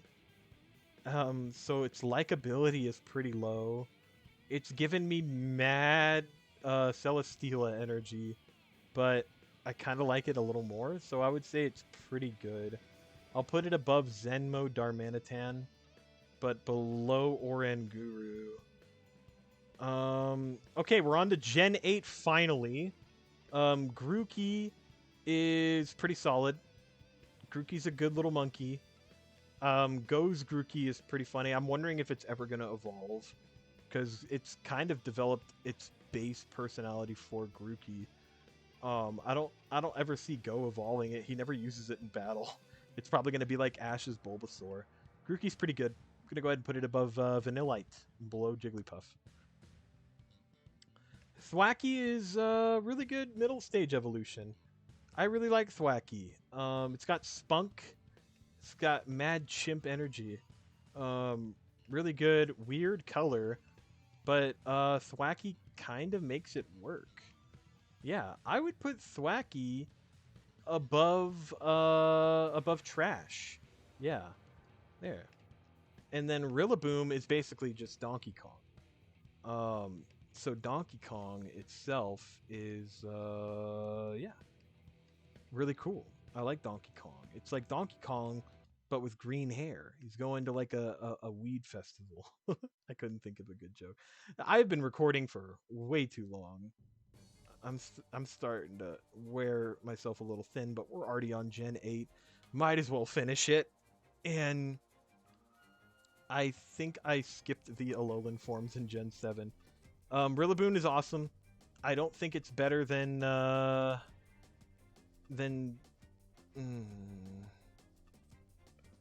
put it right below Riolu and above Genesect. It's awesome. Scorbunny. Scorbunny is okay. I don't really have any strong feelings about Scorbunny. Scorbunny is gonna go into pretty good. It's cute, it's spunky, and it likes soccer. It's gonna go right above Natu. Yeah. Raboot is pretty cool. The anime didn't really make me like him more. It just kind of made me like him less.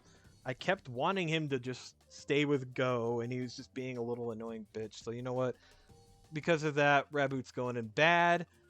But Cinderace is going in really, really good. That's not a tier that I have. If I put Rillaboom in Awesome, I think I'm going to put Cinderace in pretty good. I don't play Cinderace in Unite. I think he's like a brain dead character in that game. But he's still good. Cinderace was the one I didn't choose. I chose Sobble in my first playthrough. Cinderace is going to go above Fletchling but below Victini. Sobble. Oh, Sobble is so cute. I really like Sobble. Um, the the painful truth is that I don't like the other forms more than Sobble.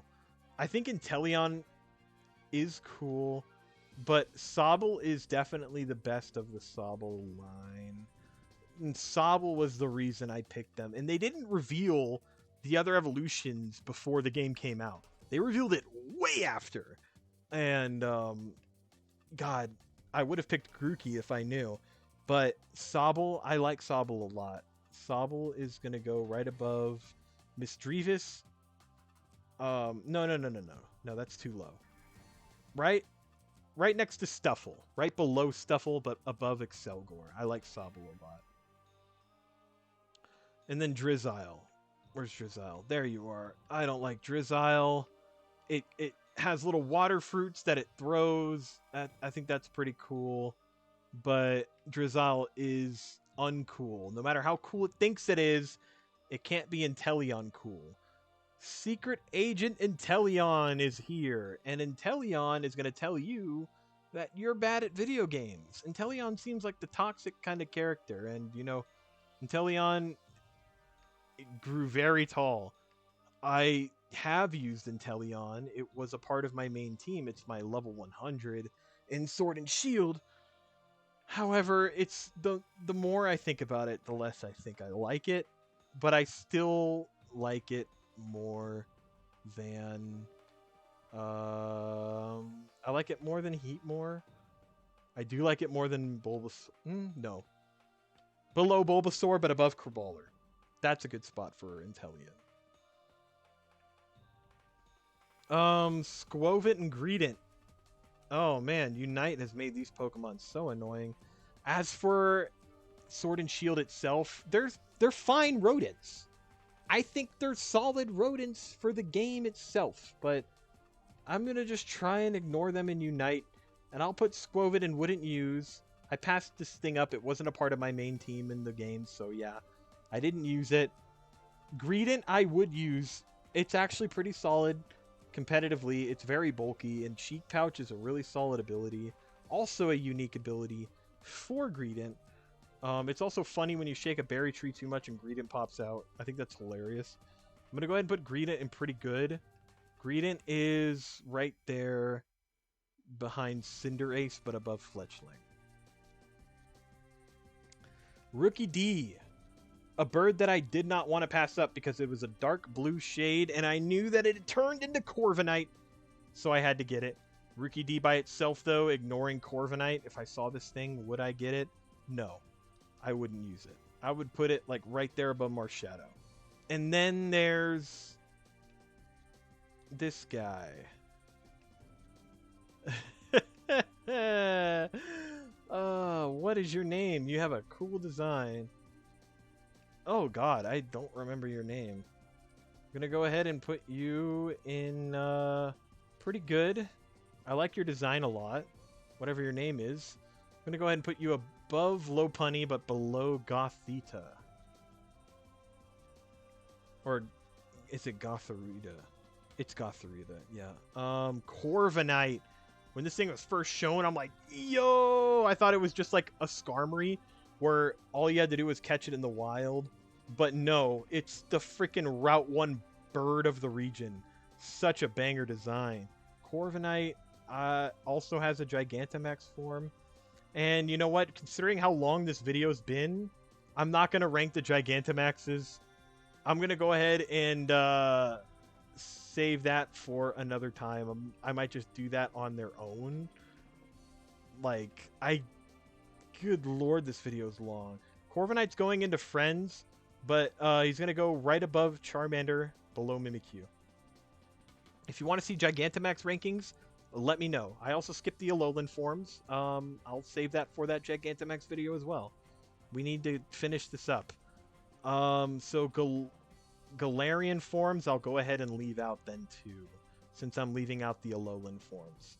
Blipbug. I don't like Blipbug. I think Blipbug should be eliminated. And I'm going to leave it at that. It's not a hot take. Dottler is a little better. I kind of like Dottler. He reminds me of those Mega Man enemies where they had the hard hats on and they would just shoot you, and then they would duck and they'd be invincible. I didn't like those enemies, so I'm gonna go ahead and put him in uncool. Orbeetle. What a cool regional bug. I know I said I didn't like ladybugs earlier with Ladian, but this isn't an average normal ladybug. This is an alien, like a true abomination, and it's badass. Dare I say, awesome. I really like Orbeetle, a psychic bug type. That's so unique. I really like it. I'm gonna go ahead and put it above Florges. Nah, I like Florges more. I'm gonna put it below Florges, but above Masharna. What's next? Nickit. Nickit is it's just another basic fox. Bad. And Thievel, another basic fox. It's kind of a boring design. I'm gonna go ahead and put it in bad. Right there next to its little brother. Gossifleur is pretty. I don't know what happened with Eldegoss, but I like Gossifleur fine. I kind of wish they had a third evolution. Gossifleur, Eldegoss feels like the mid-evolution, not the final evolution. But they are in Unite. I guess that means something, right? I don't know. I don't know who wanted them in Unite. I'm gonna go ahead and put Gossifleur above Shuppet. But Eldegoss, I didn't like you since day one. I've never really liked Eldegoss that much, and Unite doesn't elevate it that much either. I'm gonna go ahead and put Eldegoss in bad. Now Wooloo, oh boy, carrying on the Mareep tradition of being a banger sheep Pokemon. I really like Wooloo. Wooloo is like a fluffy ball of wonders and dreams, and it's a shame that people make pillows out of them. I want them to stay fluffy like that forever. I guess they grow back their wool pretty quick though, because you never see a shaven Wooloo. I wonder what that would look like. But regardless, Wooloo is going above above Reuniclus, but below Wailord. And then Dubwool. Where is Dubwool? Dubwool I don't like as much. It's the same idea. It's kind of like that goat from Hoodwinked with its horns. It's got horns that open bottles. It's got horns that open that hold your keys. You know, it's I don't know. I wouldn't use Dubwool though. Not as cool as Wooloo. You tried your best, Game Freak, but you failed. Choodle looks like an annoying British kid.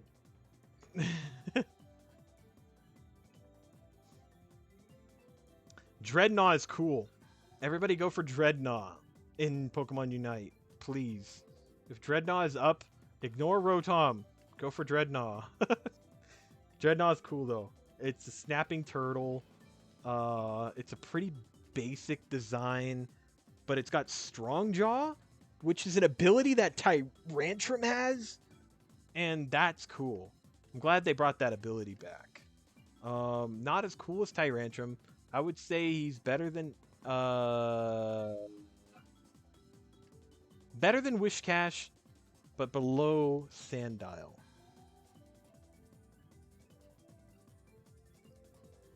Okay, next up is the Yamper. I know the dog that it's based off. It's a corgi. The Journeys anime tried to make me like it, but god damn it, it's probably one of the worst dogs.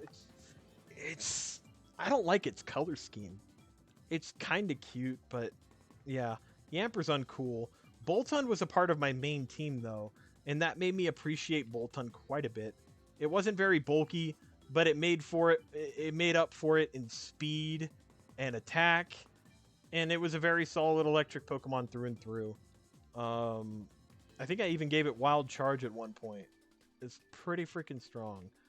Yeah, Boltund's good. It was my first Pokemon to go to level 100 in Sword and Shield. So Boltund is going into pretty good tier.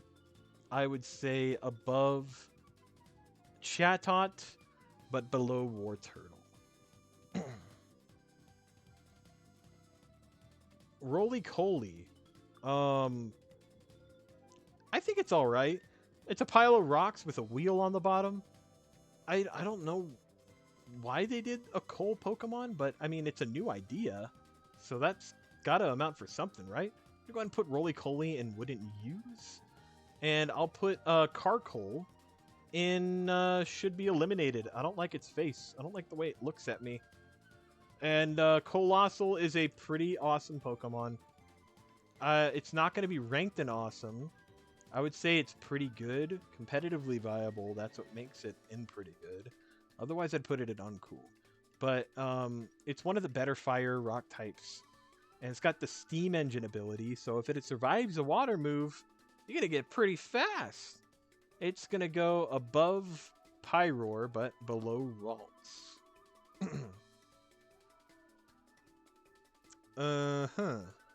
So we skipped all the forms, so we're going to Applin. It's an apple with eyes. And it's like the whole caterpillar cliche inside an apple. Do caterpillars actually like apples?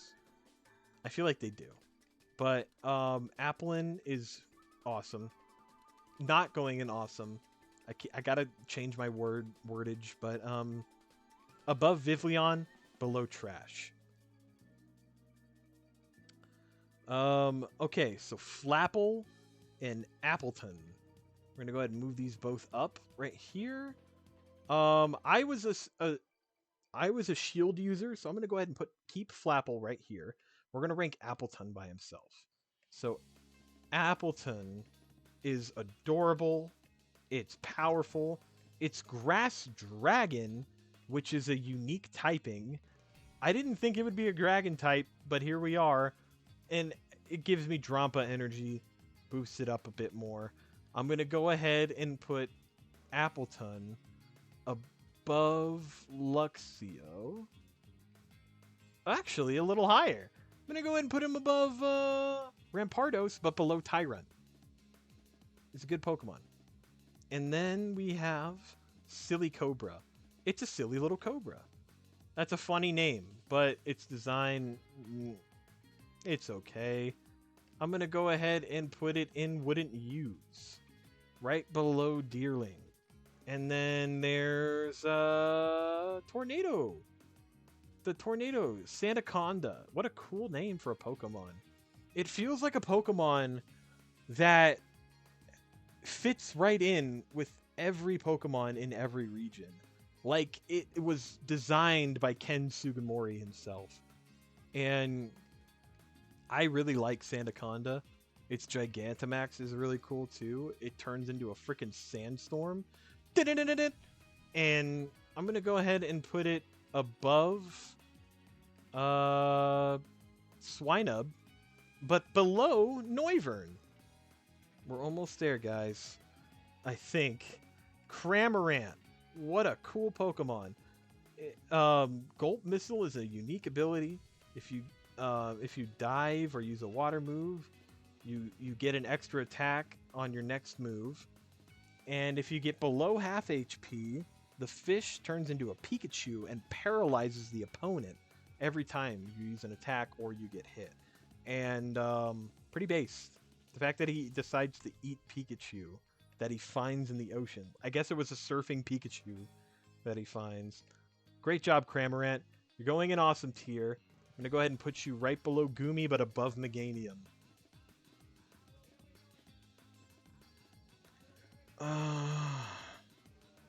And this is the fish that goes in Cramorant's mouth. Arrokuda. I kind of like Arrokuda. It's a basic fish design, though, so I'm going to go ahead and put it in Uncool alongside Drizzile. Barrascuda, though. Barrascuda is a little better. I like that its tail spins. I like it's got like an evil mustache thing going on with its design. Its coloration's cool. It does look like a basic fish, but it's a little better. And you know what? If I fished up this thing, I would catch it. So it's definitely not going in wouldn't use. I'm gonna go ahead and put it above trash, but below thwacky. Ew. Okay, get this thing. This thing must be eliminated. We need to kill all babies. So get the heck out of here. But it turns into Toxtricity. I'm gonna go ahead and rank the bass guitar form as its own. This one right here, bass guitar form Toxtricity, is one of the coolest Galar Pokemon in the entire regional dex.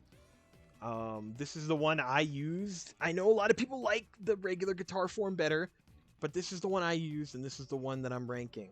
So I'm going to go ahead and put Toxtricity all the way up in friend tier. It was a contender for me for Smash. I thought if they were going to put a Galar Pokemon in Smash, let it be Toxtricity.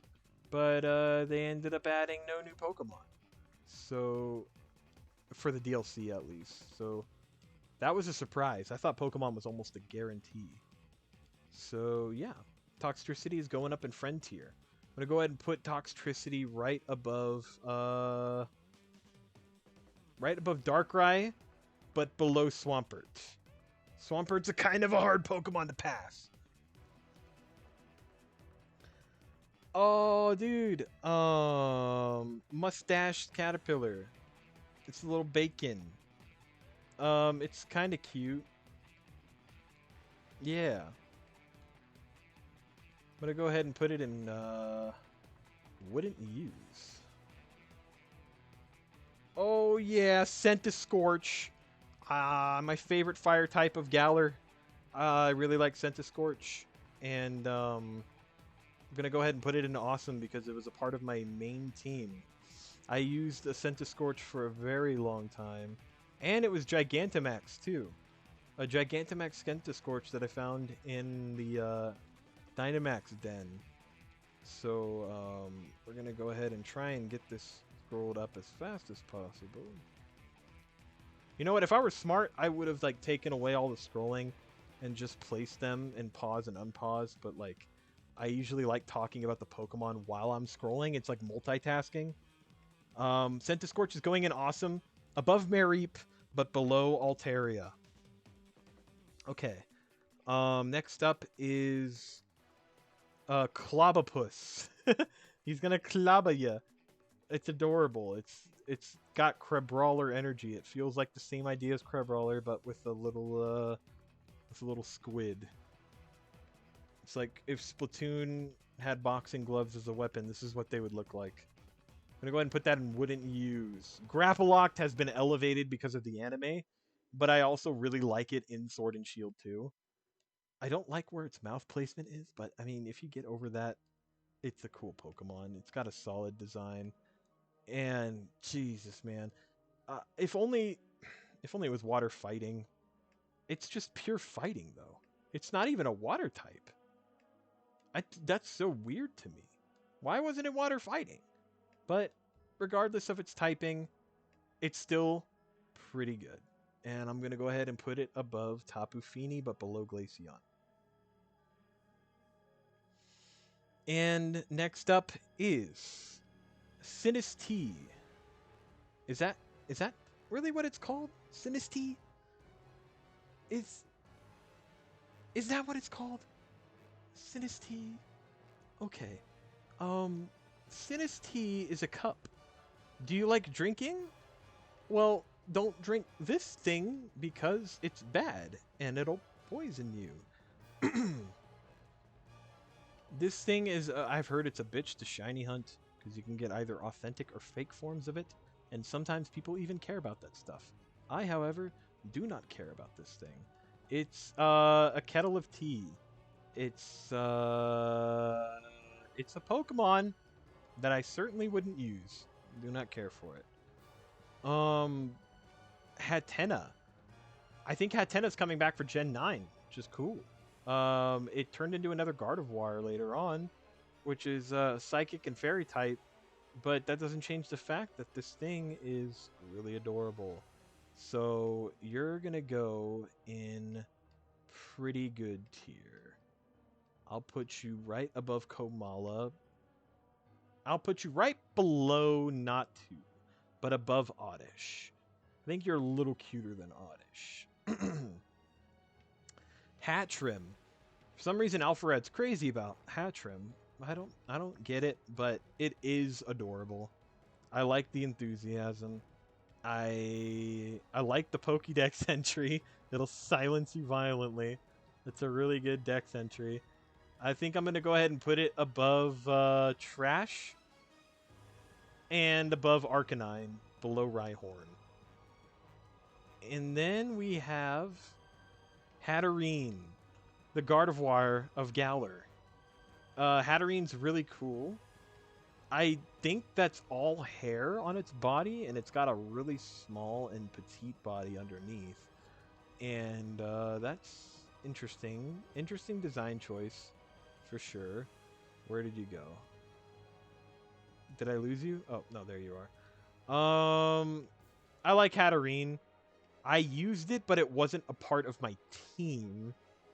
So I'm going to go ahead and put Hatterene above Hoopa, but below Trico.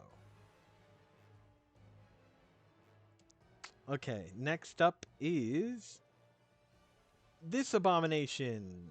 Impidimp. Goodbye. And then Morgrim. It's a little better. Reminds me of a edgy anime villain. It's got the hair and everything.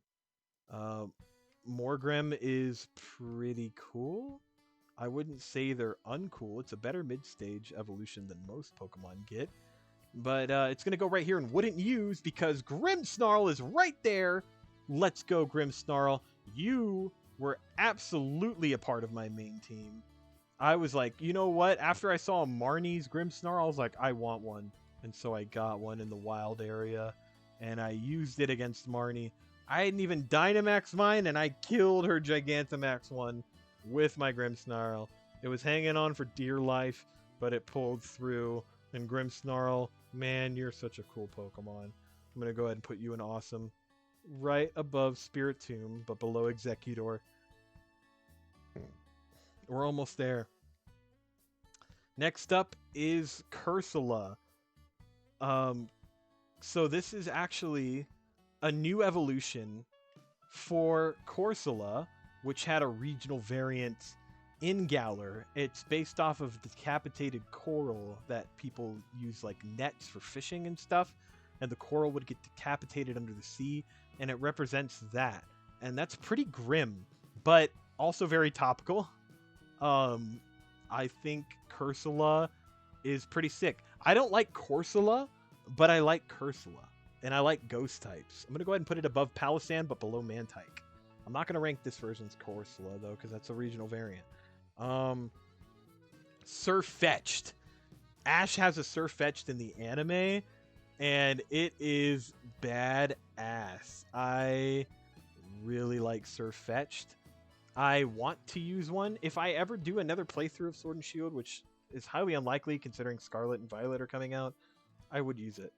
The anime has elevated Surfetch'd into legendary status, and I'm so glad that Farfetch'd finally got an evolution, because Farfetch'd, like, who really thought about Farfetch'd? Like, really? Apparently, the designer for Gen 8 did, and gave it a really cool evolution. It's a night Pokemon. It's got a puffy chest and everything. It's got a sword and a shield. It's thematically appropriate. It's so cool. It's honorable. It's going right above Decidueye, but below Lurantis. We're almost there, guys. We're getting there. Milcery. Yeah, Milcery is just whipped cream, but it's adorable. I'm not gonna just base it off that. I think it's something I wouldn't use. I'm gonna go ahead and put Alcremie a little higher though. I like Alcremie's design. It's a cool fairy type. It's basically the main fairy type of Galar, and a lot of the suites are based off of Alcremie. Um, so it's gonna go above wouldn't use. I'm gonna put it in like mid pretty cool. So like I want to say above Cubchoo but below Poliwrath.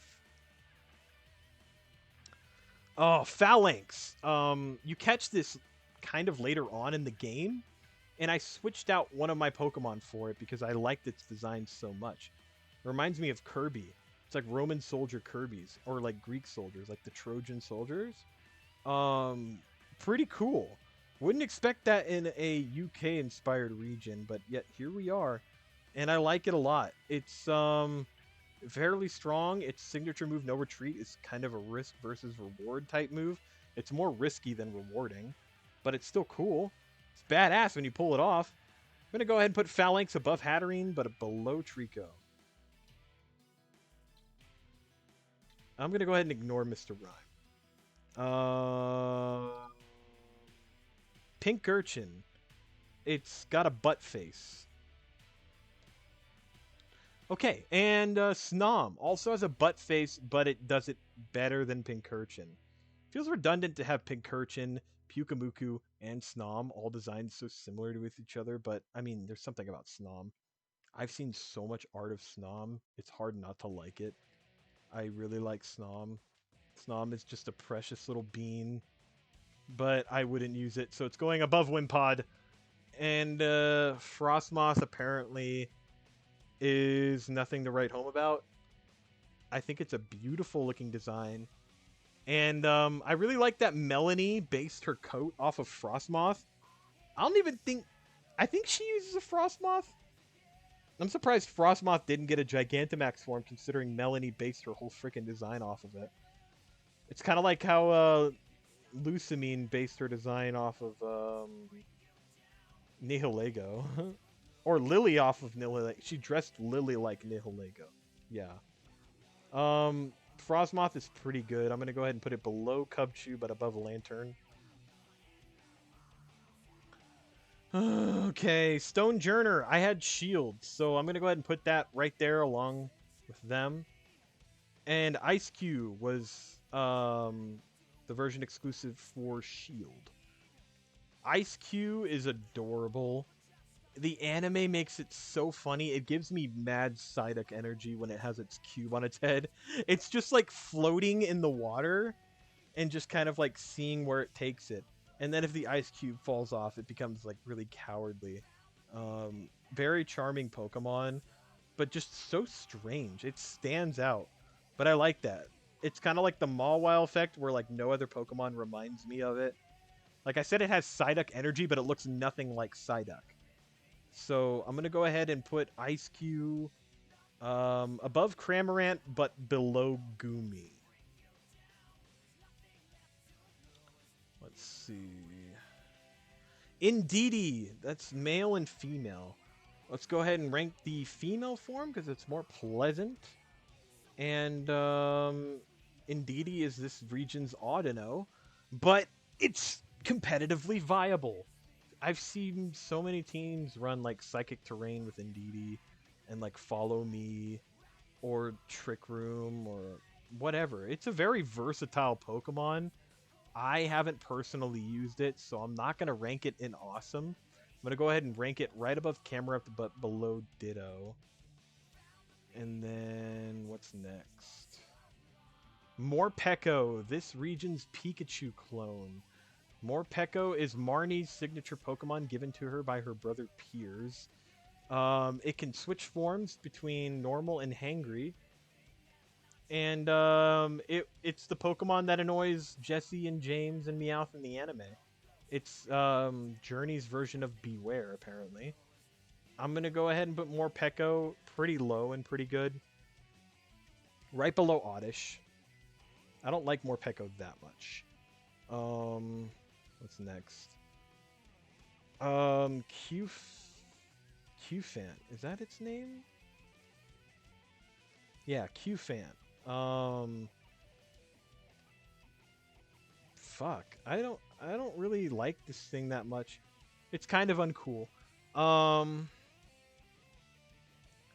what? And then it's like a giant elephant. It's like a cube shape, and the Gigantamax takes that cube shape even further. It's a steel type elephant. I can't remember its name for the life of me, but it's Rose's signature Pokemon. Chairman Rose, the villain of Sword and Shield. I'm gonna go ahead and put it above Emolga, but below Parcherishu. It's an elephant that is scared of mice. Um, Dracozolt. I'm pretty sure that's what this is called. Dracozolt is funny. It gives me like chicken running with its head cut off energy. It's very cute too. It's cute in like in a weird sort of way, similar to like other Pokemon that I've said. I can't remember off the top of my head, but yeah, Dracozolt is pretty cool, and I like electric types. It's another electric dragon like Zekrom, I think. I'm gonna go ahead and put it above Avalugg, but below Drifloon. Arctozolt is I like his little booger. He's like always shivering. It's an abomination to society, but it looks like it's trying its best. And I just like that it's living its best life. Would I use it? No. But I do like it. Now, Dracovish is powerful.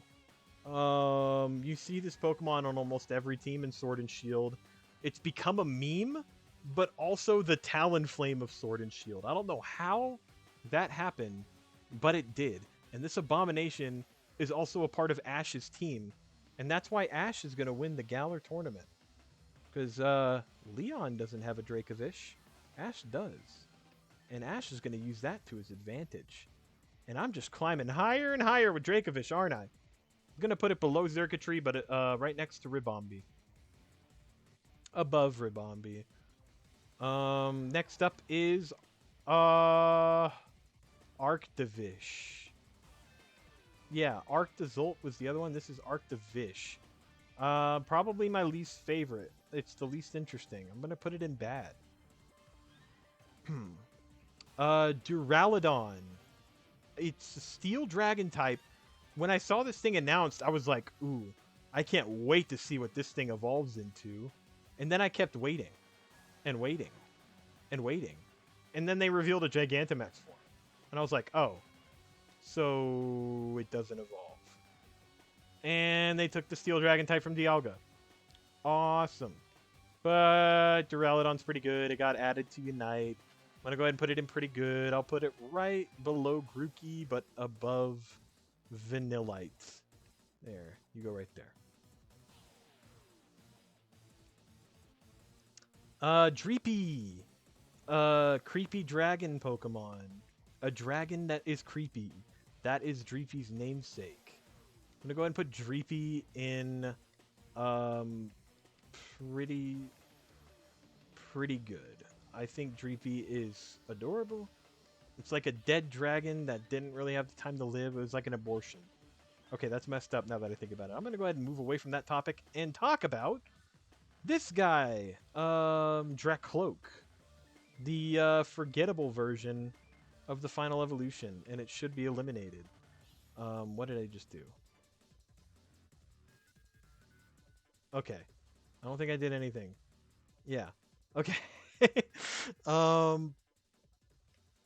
Now... Oh, this Pokemon is so cool. Its signature move, it shoots out its babies out of its head. And it does like if you're in doubles, it hits each of the Pokemon once. If you're in singles, it hits the Pokemon twice, so it can break Focus Sash. Yeah, Dragalge is not Dragalge. What is this Pokemon called? Dracloak.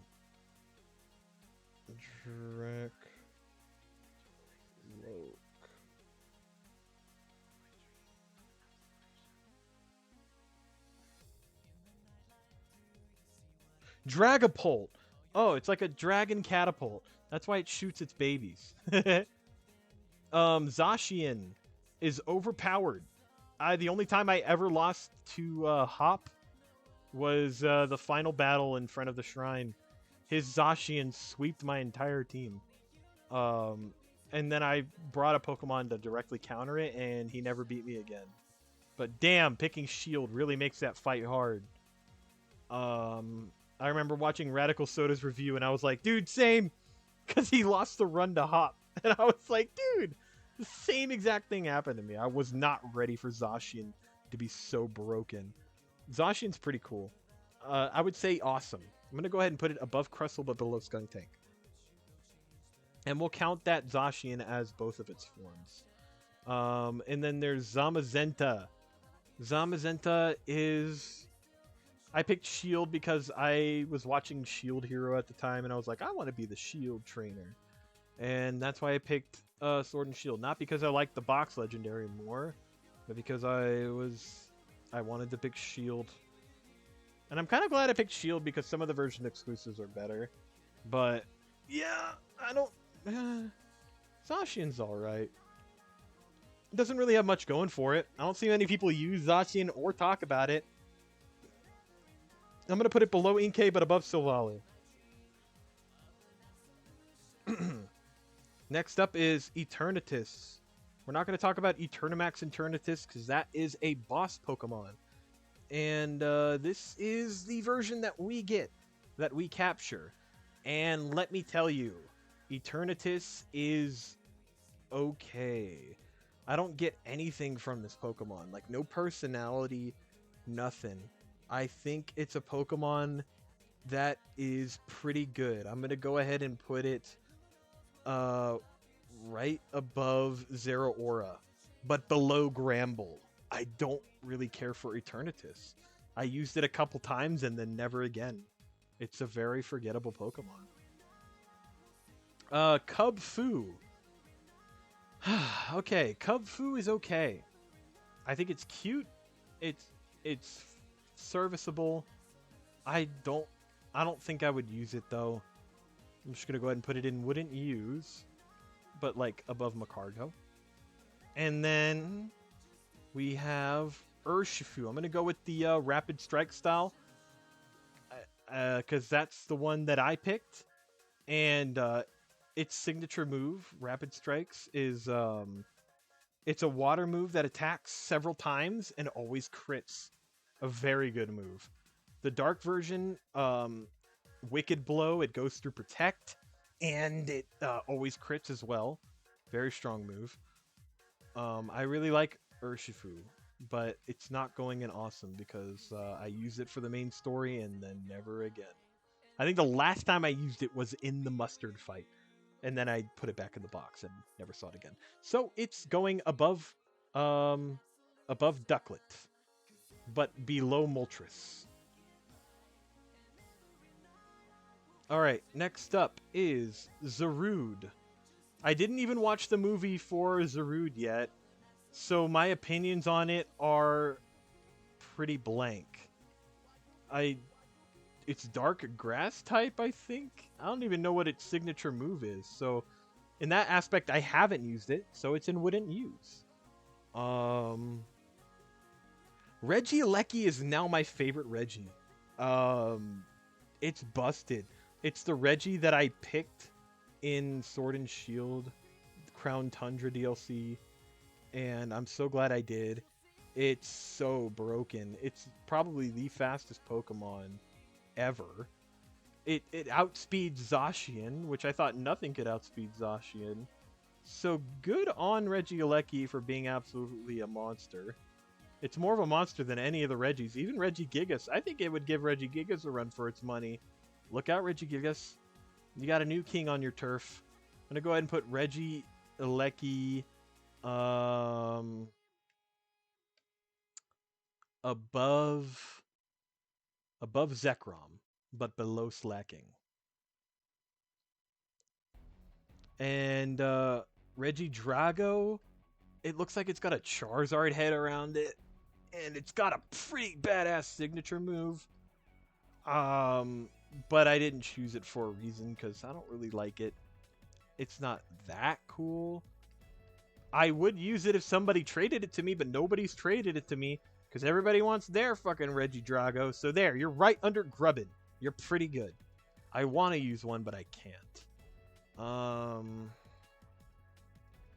What's this thing? Glacitrier.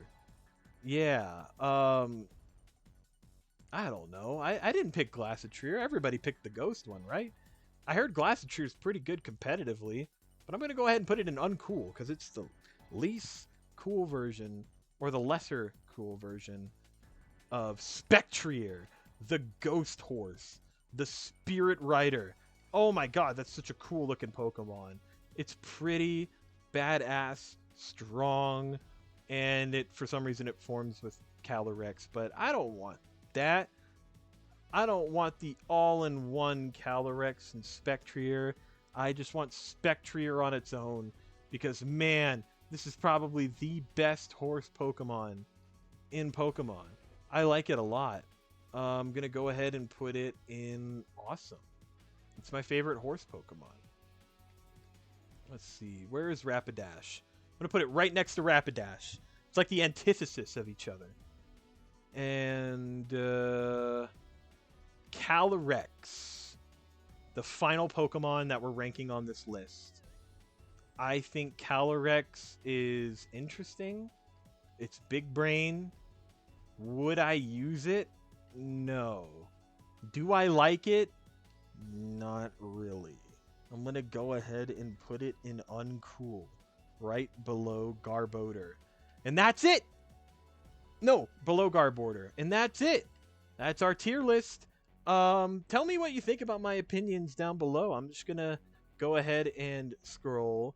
Raikou being at the very tippity top, as he should. We got our friends tier looking pretty good. Pretty awesome that our awesome tier is fairly big. Not a lot of controversial takes in that one. But then we start getting into pretty good, and you start to see the cracks form. My Pokemon takes are, I would say, fairly unique. I don't think anybody in the world has Raikou as their favorite Pokemon but me. But thank you so much for watching my tier list. And if you want to respond with another tier list of your own, go right ahead. I'll watch it. Just recommend it to me, and I'll give it a shot. I like talking about Pokemon with people, and I really appreciate you giving me the time of day. If you want to see all these other Pokemon ranked, like the Gigantamax forms and the regional forms, go ahead and let me know. But as for now, I'm done. I've been recording for way too long, so I hope you had a good time on Right Time. I will see you all next time.